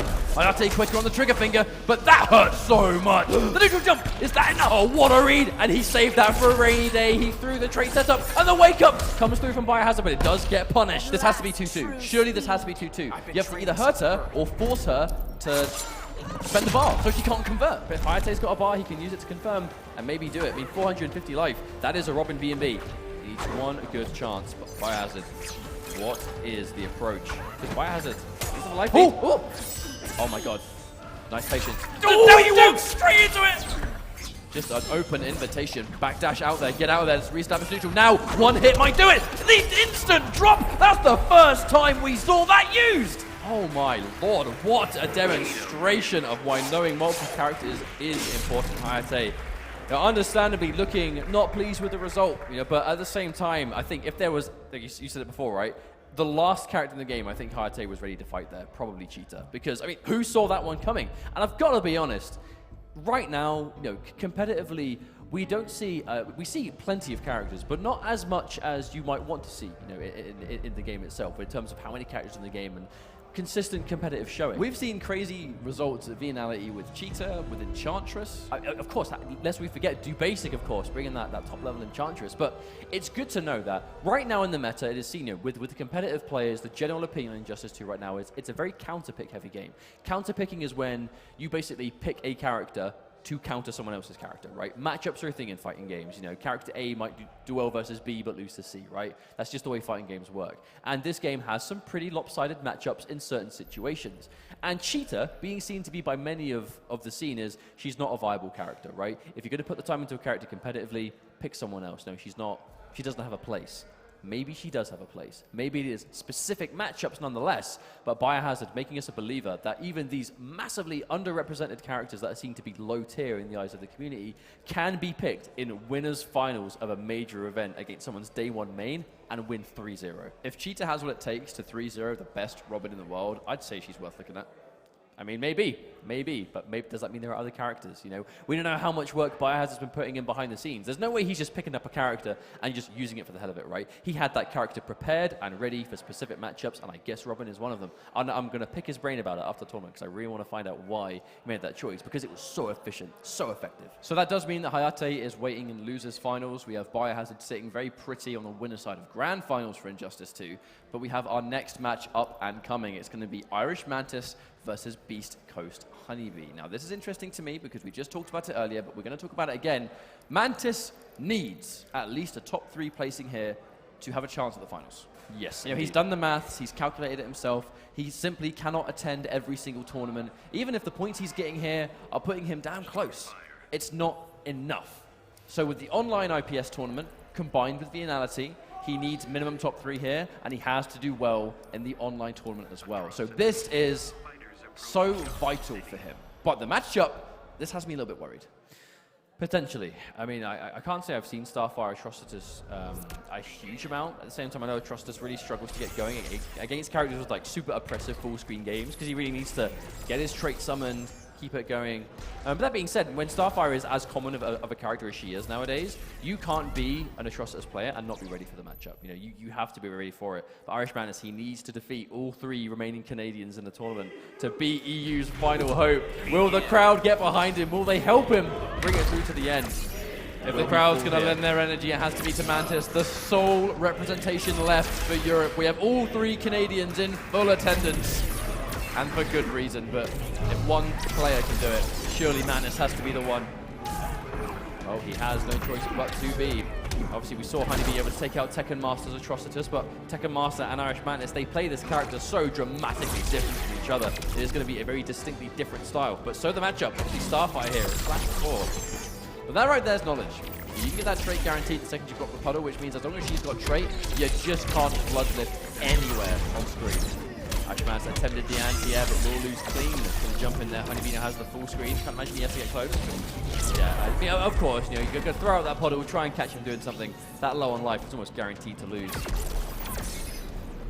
But I think we talked a lot about Irish Madness needing first place. Honeybee himself, it would definitely help him to get as much points as possible. This is a guy that had his breakout performance at EVO last year for this game and has been, here and there, and is always, considered a very top player, best flash in the world, always right up there with points. But with Biohazard confirmed for finals, Honeybee wants to be right there with it. And he has a good running. If he gets top 3, it's going to be a great position. But right here, we see that corner pressure established. Madness has had such a hard time just cracking the armor, being within even an effective range. That's what Starfire does better than basically any character in the game, especially against someone as grounded as Atrocitus. You can't get in against her from the air if you're Atrocitus. You have to be on the floor. And that's where she wants you to be. And there we go. There's the knowledge. Honeybee crouching under the breath. If you go for that third hit, of course, you aren't going to have to block the breath anymore. Honeybee, he knows, but this is why he plays multiple characters. He almost quite shot himself in the foot early on with the game when he kind of played almost basically exclusively, and he would find himself all the time finding hard matchup. He'd fight Aquaman all the time. He'd have to fight all these other characters. That's the thing. It was a combination of things. Honeybee spent the first part of last year fighting nothing but Aquaman players, and then this year, obviously fighting the likes of Sonic Fox constantly in bracket, picking only the Flash and forcing himself into Captain Cold. I think that really must have given him some hard truths of, look, I know you're the best Flash in the world, but you can't win this alone with just one character. Some of these matchups are just too bad, and you need a backup. And then Starfire is that backup. She covers so many of the matchups as well. And she's not just a secondary. Honeybee has put some serious time into this character, and it really is showing now. Obviously, Irish Madness is no slouch himself. Trying to be patient with the defense, but it's just looking as hard as ever. And the whiff punish with the forward 2 coming through. No Dexstar summoned for you. Even now, it's half gone. He's done nothing with it. He just can't. There's a grab attempt. Safe with the orb from Dexstar, but look at the life difference already. Irish Madness has barely been opened up by anything and already lost most of his life in his first health bar. Oh, just chip damage and special moves here and there. There's the down 1 attempt. It's standing 3 is plus on block. You have to respect that. Disrespect, and you get down 1 into a guaranteed lift. Okay, here comes Mantis. If he's going to win the matchup, it has to be here, which means he has to respect the charge. There's push block, so he could get one final shot. No, he doesn't. Maybe he can still win this. Forward 2 by itself. Not dedicating. Okay, the meter burn. Just make sure that Mantis has to block something. And there we go, just like that. That single string might do a lot of damage, but the important thing is he swapped positions. Now Irish Madness has all that screen to cover again, unless he can keep Honeybee here before. Honeybee goes in for the jump in. Regular hair flip. Staying safer with the meter burn. Still alive though. Grab. That's not good news because it's just going to give Honeybee so much position. I'm actually surprised that he's even going for this corner pressure. Oh, meter burn rolls out there. But Honeybee, oh wow, immediately wasting no time, puts him straight back in. And there's the spit. But as the round ends, now Honeybee's done so much damage, he can spend the whole game running away. And that's why he's going to go for this different strategy, because the second the round ended, so much distance was created. That's where he wants to be. The rest keeping it safe, but presses buttons after it. Honeybee challenging it. Standing jab, standing 1. Even though this is going better for Madness, it still looks incredibly difficult. Now the 2 bars being spent. Another one of those dangers is he has bar for days. He can go for those meter burn charges. He can go for those meter burn traits. Oh wow, and just like that. Slowly 1 chip at a time. Honeybee is just grinding down Irish Madness. Doesn't dedicate. Nope, doesn't dedicate to anything. Just tries to go for the forward 2-2 by itself with punish. Okay, this is the start. Needs Dexstar more than the combo. I mean, I do understand.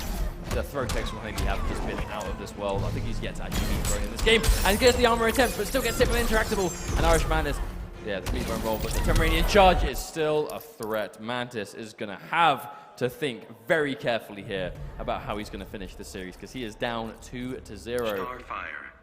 He does play Black Manta. If he's going to bet the farm on a new character, he might have to. This doesn't look particularly easy for Atrocitus. He has to close in the space. He can't jump. Atrocitus he's not an airborne character. Yeah, it looks like Atrocitus just does not, at least with the way we're seeing it at the moment, unless there was obviously something in the matchup he's not doing. Atrocitus. Yeah, he goes straight back to it. I wonder if Happy Power just gave him the knowledge. Well, we might see the He, adaptation. I mean, he was hovering over Black Manta, and then the second Happy Hour said something, Irish Madness kind of nodding in approval, and then straight back to the Start crossers. fire. So I wonder if there's just something about the matchup that he's not remembering. I wonder if we'll get the chance to see it, because Honeybee is now 2 games up. This is going to be a full 3-game comeback if Irish Madness wants to stay in this tournament. But this could be it. Forward 2 versus forward 2, and of course Starfire's going to win that one significantly faster. And almost half a life bar gone already. Yeah, that is not a trade he can afford to take. Right, now the pressure. Another tech, yet to be hit by a single grab. Tries to punish, but a bit too late. Oh wow, I think he just didn't want to stick out a button there, because if he got hit, that would be dangerous territories. Somewhat of a shimmy with the 2-3, just in case he tried to take the grab. We would have seen the full combo, but the patience from Madness. It looks like an exact replica of the first couple of games, man. This is exactly what we're seeing. Honeybee getting an early life lead and so dominant. That first life bar barely touched an Irish man. It's now 1 life bar to go. Honeybee on match point towards losers finals. In incredibly big trouble. This is not a good situation. The prediction on the Air Escape 2 just giving him a reset and a half. Dextar's coming through, but I mean, this is so stressful as Irish man. Surely he's going to be stressed out fighting this matchup. The comeback isn't even possible now. Oh my word. Oh my lord, so much chip damage, and he's got half the bar of trait left to go. There's a hit, but has no bar. I mean, poor Irish man, there's nothing he can do. Honeybee has been too dominant, and he has no bar to confirm either. And just can't even let him grab. At least let him grab you, Honeybee, just once.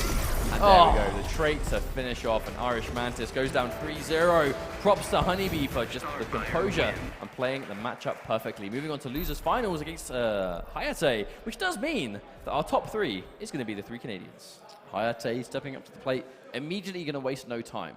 Like, he's not interested in waiting around. We want to get this match finished as soon as possible, because Hayate, he's going to be feeling it. And KP obviously going in there, giving him a little bit of coaching. It makes perfect sense. So these guys are both teammates and just incredibly good friends. No, absolutely. But that does mean that we are maybe 1 game away from seeing Biohazard Honeybee Grand Finals, which is something we haven't seen in quite some time, especially in a major of this scale. And I think, generally speaking, it is a really good... I think the top 4 was a very deserving top 4. I think it's definitely the 4 strongest players that turned up here for the weekend, you know, through just consistent play, knowledge. I think it definitely seems like Irish Madness, going into the rest of the IPS, he is going to need to find an answer for Starfire. Because Starfire is a character you are not going to avoid in tournaments. You know, she is the hot topic of the community right now. You know, for good reason. She's an incredible character. She's very powerful. And, you know, especially at this point of competition where we're a good number of major events in, people are going to be gravitating towards these characters that are dominant. And if you play a character that does not do well versus that character, you need to change that. You need to find an answer for it. Well, we did see, you know, Flash versus Atrocitus when it was Happy Power and Madness, and obviously it's an entirely different matchup. You know, you could definitely say that the things could have gone, not necessarily differently, as in, like, Honeybee would have lost, but obviously, you know, it could have been higher scope to be closer if it was Flash versus Atrocitus again. But if you have a character in your pocket that is better in a matchup, then of course you're going to pick the matchup that works better. Now, is that Starfire versus Robin I can hear in losers finals? It does sound like it. This could be... Well, actually, it sounds like it's actually going to be a button check. Never mind. Cool. Well, we thought it was a button check with Cheetah, and that, you know, they just restarted the match. I mean, to be honest, I do have no doubt this is going to be the matchup. You know, Honeybee, he comes here to play. He has... You know, has the gear given us Nightwing Robin, just by the way? No, he hasn't got the stuff. He's got the... No, I mean just visually. Look at him. Yeah, it looks very cool. But yeah, I thought you meant as in like the staff. But oh no, that would be sick. That'd be sick. Okay, as we restart match, it is restart match. I mean, Honeybee, the difference in points between first, second, and third is quite considerable. And being 1 set away from getting that massive point injection, these are 2 players that they definitely need that boost of points. And this performance could put them in a great position to make the finals later this year. The Injustice Pro Series lends itself so heavily to really emphasizing winning premieres. You know, so if you're first and second, the divide is pretty significant, and it makes it well worthwhile. With Biohazard sitting in Grand Finals winner's side, not needing the point as much as Honeybee and Hayate do, this losers finals is arguably the most important set of the day. Cameron in charge, safe on block. Challenging the minus down 1 with his own. Oh wow, that's 2 jumping heavies back to back. Hayate's life quickly disappearing. A lot of patience. Yeah, I mean, second you jump, yeah, you jump 1 time, you die. Trying to work his way in, but I just don't think he's able to do so. Looking rough right now for Hayate, as Honeybee is just controlling the space. Oh wow. Yeah, gets the interactable. Nice down 2. Wonderful read on the forward 2, knowing that as a high, the down 2 will happily low profile it. I mean, we've seen that Honeybee particularly is getting so much mileage out of that string, but it does start off a high. Yeah, and Robin's down 2 does have such incredible reach. Oh my god, the pickup! Knowing that the down 1 hair is going to be a little bit higher up because he jumped, we can pick up and get a full combo. Honeybee, even though he's back to the wall, look at the damage he's done already. Hayate has so much bar, but no opportunity to do anything with it. He's just being kept at arm's length the whole time. So much patience, and you know why? Honeybee can afford to be. He has so much life to work with here. But look at the meter he builds in the process. Every time that Stardust is blocked, it builds him almost like half a bar. Pretty insane. Unsafe. He must have just expected Honeybee to respect the follow-up. Because he has so much bar, right? Why would I not just sit there and expect you to press buttons? When I've got 3 to go, at any moment he could have meter burned it, but thinking a little bit too far ahead, should have focused on the matter at hand and at least spent the meter to stay alive. Now Hayate is considering Robin. He's going to stick with it. He's going to shove a little extra time. Joker's playground too, so he does have access to, well, some interactables he was using very well earlier on, but again, I feel like the interactables aren't really the answer in this kind of matchup. It's just, I mean, unless you want to see mobility to close the space. Now we are going to see the first hit at the very least. We're going to get some more of an opening. Nice overhead. We're going to confirm those. Keep it for setup. Good idea. The swoop, the crouch under Honeybee with the knowledge. We've seen multiple people do that today. And they go for the swoop on block, or the dive kick, I should say. Just going for just a normal crouch to make it miss. And there is the answer from Hayate. The back threes go head to head. No longer unblockable. That was a change a long time ago. Hayate has the life lead. Honeybee trying to keep the distance, and a max range jump in, beautifully spaced from Hayate, and this is the turnaround he needed. It's just turning around positioning, getting some good reads on when to jump, putting the pressure onto Honeybee, making it a little bit more difficult. Get him confused. Both play Starfire. What is life? There's a full screen game again. Hayate, he has the life lead, but at this distance against Starfire, it's only going to last so long. And there's the jump in, tries to confirm, but misses it. And there's the wake up buttons from Hayate to punish. Beautifully done. Okay, restand. We're not going to allow. Yeah, we're not going to allow the scope for wake up attack. That's one thing Starfire does so well. She has, it's a mix up of what wake up attack is she going to do at times. Similar to like a green arrow or something like that. I think there's a lot of a number of wake up attacks aren't really wake up attacks. But it's the threat of the wake ups that are wake ups that lets the fake ones kind of work. You know, it's that kind of age-old mind game. Obviously, Hayate having some options. There's a life lead, but he's still trying to struggle for it. If he sits on full screen, he's eventually going to get tagged. And it could be disastrous, depending. And does have a lot of bar, though. Big jump in. I think he was expecting that to be blocked. I don't think he was expecting it to hit at all. Okay, dive kick too. Overhead, good block from Honeybee. The patience, having to really enforce those plus frames. The Honeybee has no choice but to respect with the down 1 hair flip. Oh, the cool. Wonderful choice. A really good trade. Hayate. Oh my god, no! Tamarini in charge. That was very dramatic. It was. Because just look at how quickly the life was undone. Wow, still got the clash in. Hang on a minute. Surely he has to spend 2. No, but that didn't combo. It must have been the second hit of the dive kick that he clashed. Yeah, it must have been. All right, now we're back to even. With the bar still in the tank and half a trait. Honeybee can still chip him to death. Oh, he doesn't have bar. That's the problem Hayate's going to have now. These trades, can't afford them. Oh, the block damage. Oh, the jump! The side kick, jump in 3, and the reaction on the instant uppercut. Wonderfully placed. That was a great decision from Hayate. I mean, but that's something we saw. We saw Katana Prime doing that a lot as well, but against Starfire, it's finding the magic space to go for that jump in, right? There is that moment that Starfire players, like I don't know, Honeybee especially, are going to be looking for those opportunities to constantly chip you down, right? Make it hard for you to come in, make it really difficult for you to approach. And, you know, at the end of the day, sometimes you just got to jump. Sometimes you just got to read that they're going to go for a projectile and you're going to jump. And if you have the long range jump ins like Robin has, you can definitely go for that at more ranges. And we saw the same thing with Wonder Woman before with KP. Now, the first hit went to Hayate in the previous game. I think first hit's actually going to be super important because the second she gets a bar of meter, you know, the meter burn properties of her trait, just massive damage across the board. If she doesn't get that, you can be off to a much better start, but unfortunately, it's not going to repeat history in this next game. A bit more of an even start, and there's the Stardust. Look at the spacing. Stardust does have multiple ranges you can throw it, so it does require Honeybee to be on point. He has to read, is he going to try and jump in here? Is he going to forward dash? Is he going to sit back? It's not a simple case of just throw it and hope for the best. Oh, whiff punish, of course. Hayate's not going to let him get away with that one. One person in this tournament is going to sit there and wait for a back 3 to whiff. It's going to be Hayate. This guy has some of the best footsies in the absolute business. Oh, wow. Honeybee went for the trait there. Didn't actually get it to come out at all, but still lost the bar. It's recharging very slowly. There's the interrupt. Very clean. Chip damage for days. I actually think that might be the first time we've seen Hayate go for the, you know, the uppercut into meter burn all day, and Honeybee punished it the first time. Still has the knowledge! The knowledge from Honeybee, showing too strong now. He does have a little bit left on this life bar. He does have the screen. Oh! Job done. I'm the future of crime. This is incredibly close. It is. I mean, it's hard to call, and it was always going to be. You know, these Canadian players. I think Honeybee, Biohazard, Hayate have been some of the best, you know, inarguably some of the best players from that region of the world, and they've played each other so many different times across the year Feeling competition. starstruck? I measure up. You don't. Again, another even play here. Clash can go towards Honeybee this time. But he had to spend all of his resources to win the trade. He had to win that clash situation, which means he has nothing now to do the increased chip. It really is the meter burn, adding the mid on top that forces the bar. Here comes that head confirm. Oh no, drop the combo. Yeah, the forward 3 is quite tight off that. But this might be it. Okay, yep, nice sequence. Situation. Oh!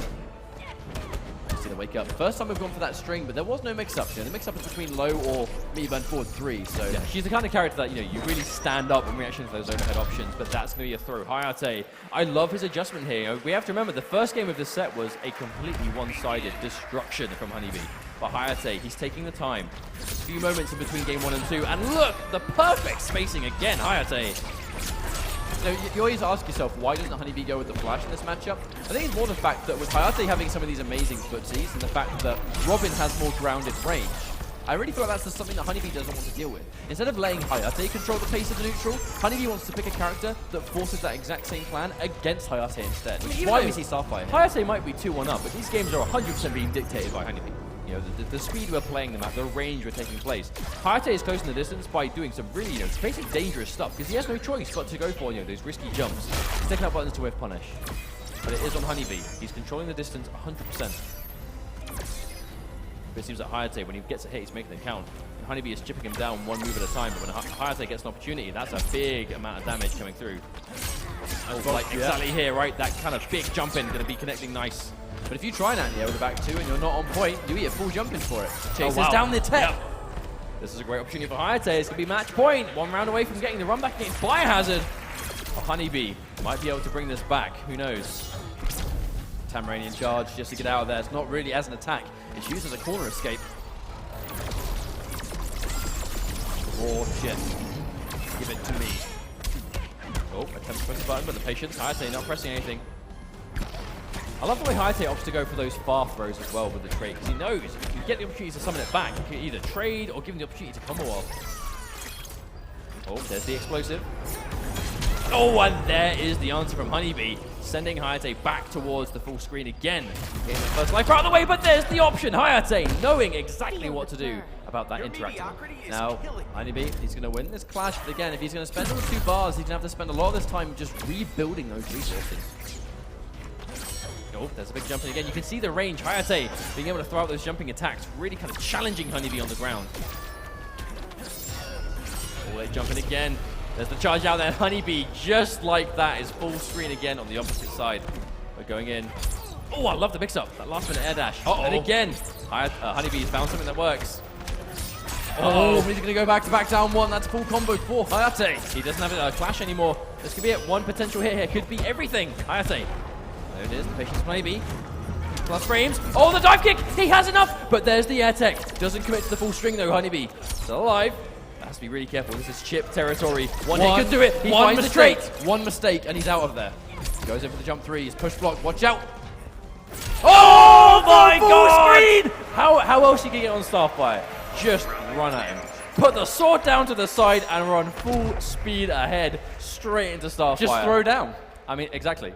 Exactly, this is Robin we're talking about, but Hayate is going to be taking that over Honeybee this time, 3-1, a straight adaptation after that dominant first match, and what an adjustment from Hayate. Super that impressive. was really well played. I think we were all really worried after that first game because it was a dominant loss. And there's no getting around the fact that it was a dominant loss, and the matchup doesn't look, you know, like the most amazing, but Robin, He's a character that he's historically had some characters that can zone him out super heavily, but if you're going to be Hayate and you're going to play 100% Robin, you're going to be prepared for those matchups that you're likely to face. If someone knows that you play Robin, they're going to pick a defensive character that can zone you out. If you know that, you have to prepare for those matchups more than you would other characters.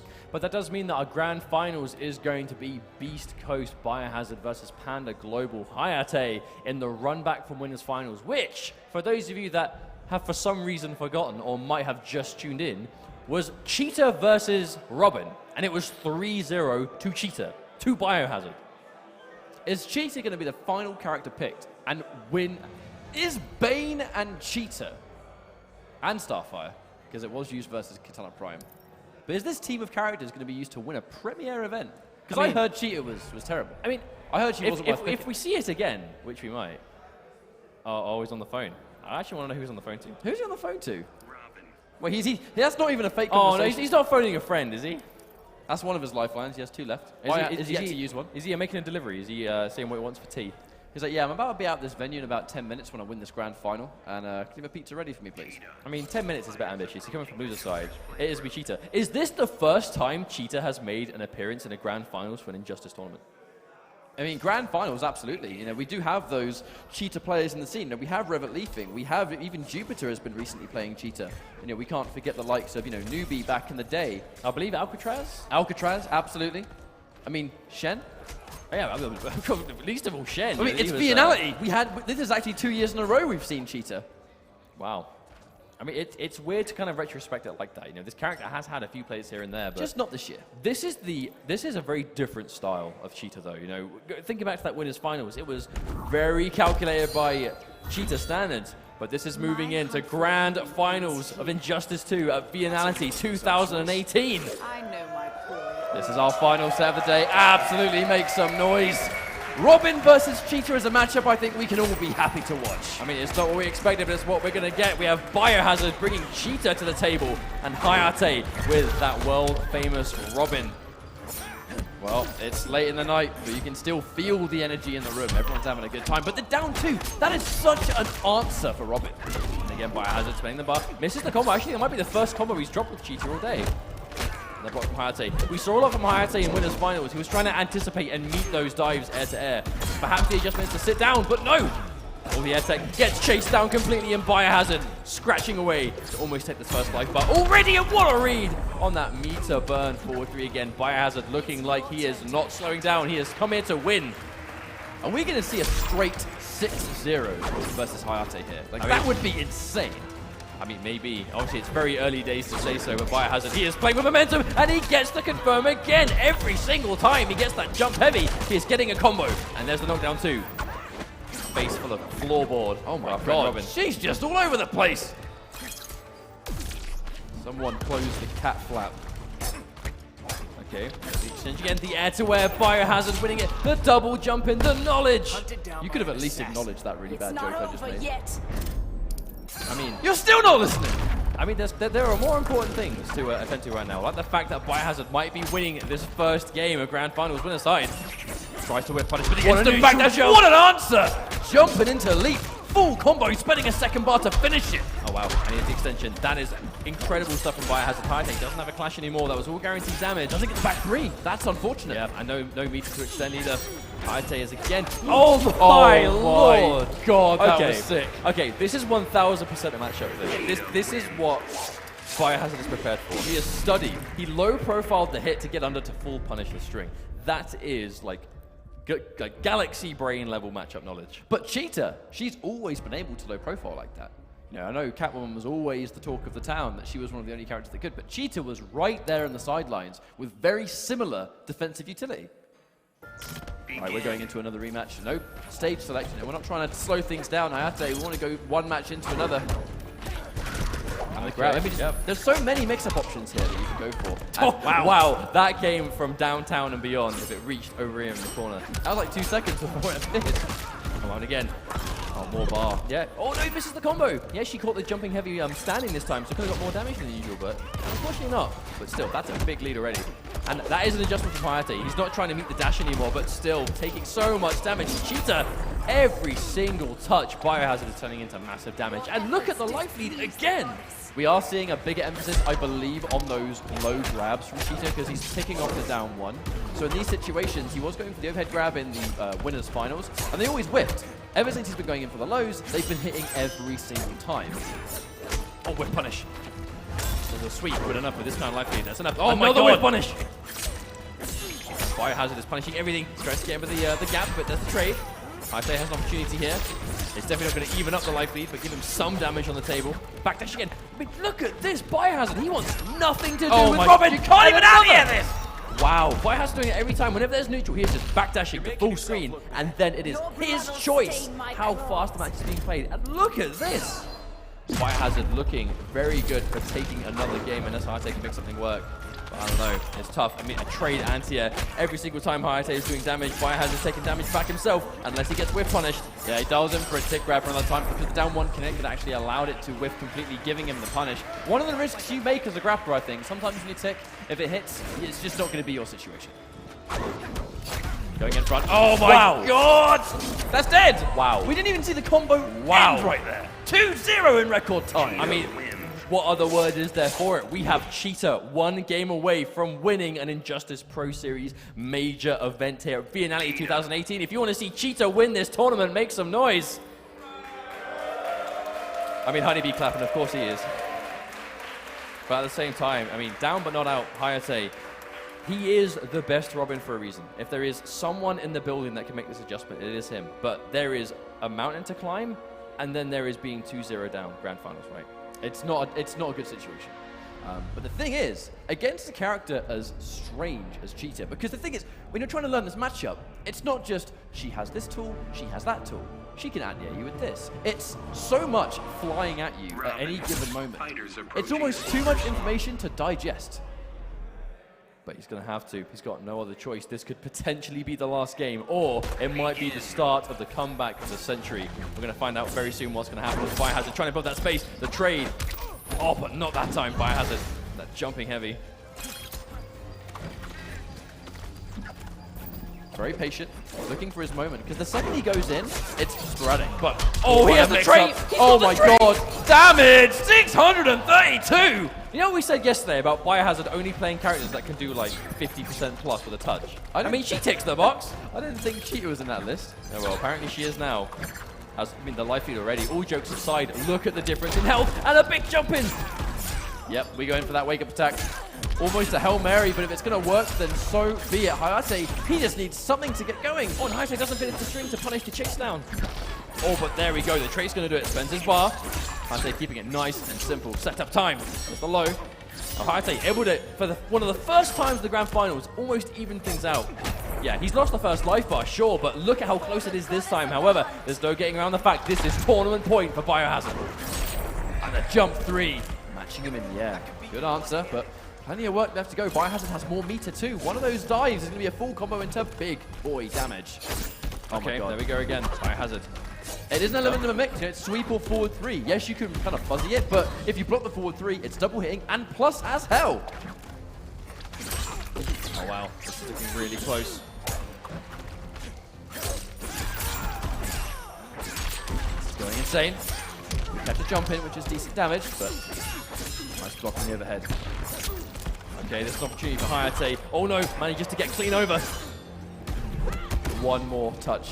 So it's going to put him in a bad situation. Here comes the armor. Absolutely. We have to see a clash here. Yeah, this is the final clash for Hayate. There's be some guaranteed health regen. No reason not to spend it, surely. You have some health back. You need all the health you can get in this match when Biohazard is taking away so much with every touch. However, Biohazard, quite starved on meter, has an opportunity to extend damage, not so much. Oh, the overhead! No. He gets clipped, and that does so much chunk away. The throw tech, vital in this situation. Oh wow, the block from Hayate. Where did that even hit? Guessing right every time. The jump out of the grab attempt. Don't even try and punish, but that's going to be a full combo, and that's going to be Viennality 2018 with Beast Coast Biohazard. 6 games straight versus Hayate with Cheetah of all characters. Of course, 6 games, winners finals 3-0, grand finals 3-0. Biohazard really feeling the energy. Huge congratulations. He is one of the absolute most crowd-pleasing players in this community for reasons just like this. He is fundamentally sound, he plays an amazing team of characters, and is not afraid to break the meta, go against community opinion and go, no, I don't care what the community thinks. I think this character will work in this situation, and here is why. And there you go. 3-0 winners finals, 3-0 grand finals, and Biohazard, your undisputed champion of the day. If you're a high-level Injustice player, or you consider yourself a high-level Injustice player, and you're going to compete in these tournaments, play characters that not everyone is playing. If you told me we would see Cheetah in grand finals with a destructive finish, to be honest with you, there's no getting around it. That is exactly what happened. I would have laughed in your face and said, nah, Starfire all the way, mate. No, absolutely. But you know, we cannot forget, this is not Biohazard's first victory in Europe. He was the winner of Versus Fighting last year, Viennality this year, and he is absolutely one of the most most well-traveled players in the community. You know, he's been to Australia, he's been to Europe many times, all around America. You know, and this is why he is one of the top players, one of the best of the best. Absolutely. So we're going to have a little award ceremony to crown our champion. Take it away, boys.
Second place.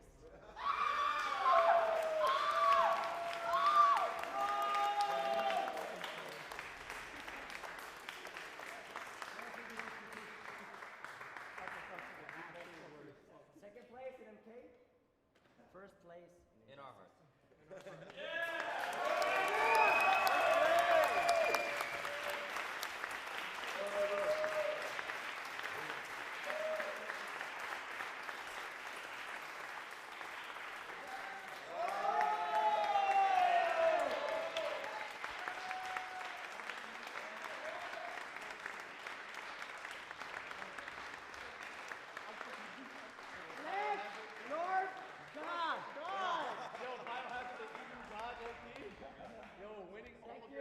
From the bottom of our hearts, from the Viennality crew, it's been so much work, so much blood, sweat, and tears just to have you guys here. And it means so much to us, so thank you very much. You're all very welcome.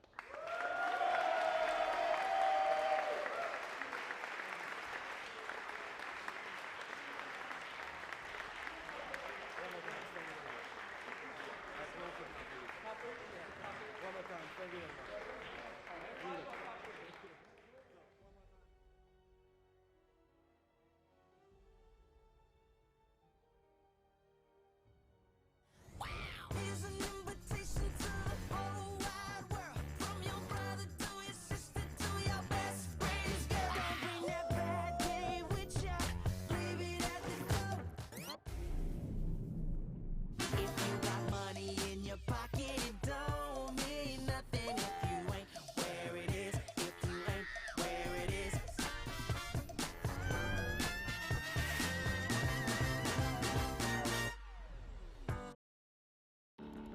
Get the latest smartphone without the hassle of a contract. It's simple. You can own the Samsung Galaxy S9 for less than $35 a month. Simple Mobile. Out with the old, in with the simple. So that is that for Viennality 2018, and what other way to close the show than with the creator, you know, the man behind the scenes. You guys know him as the Takeda of Europe back in the Pro League days of Mortal Kombat, but that has far been surpassed than just a player. You know, you're a tournament organizer yourself. So Storm, welcome to the desk. Thank you very much. You have a couple of things to say, so I'm just going to let you go out and say it. It's only going to be a short bye-bye. Basically, thank you very much to everyone who's been here, all the casters, all the supporters, all of the crew, and obviously all the attendants. It's been an amazing show. I can't thank you all too much, and I just hope to see you next year again, and thank you. That's all. That's it. Thank you very much. That really is the final note to end it on. Thank you, everyone, at this wonderful venue for such an amazing tournament. Thank you to you guys behind the scenes, putting in the hard work. Shouts to all of my commentary partners with Mitsuones, Mustard, KP, and Ultra David. It's been a pleasure as always, and thank to you guys at home for tuning in. This is everything from me, and we'll see you at the next tournament.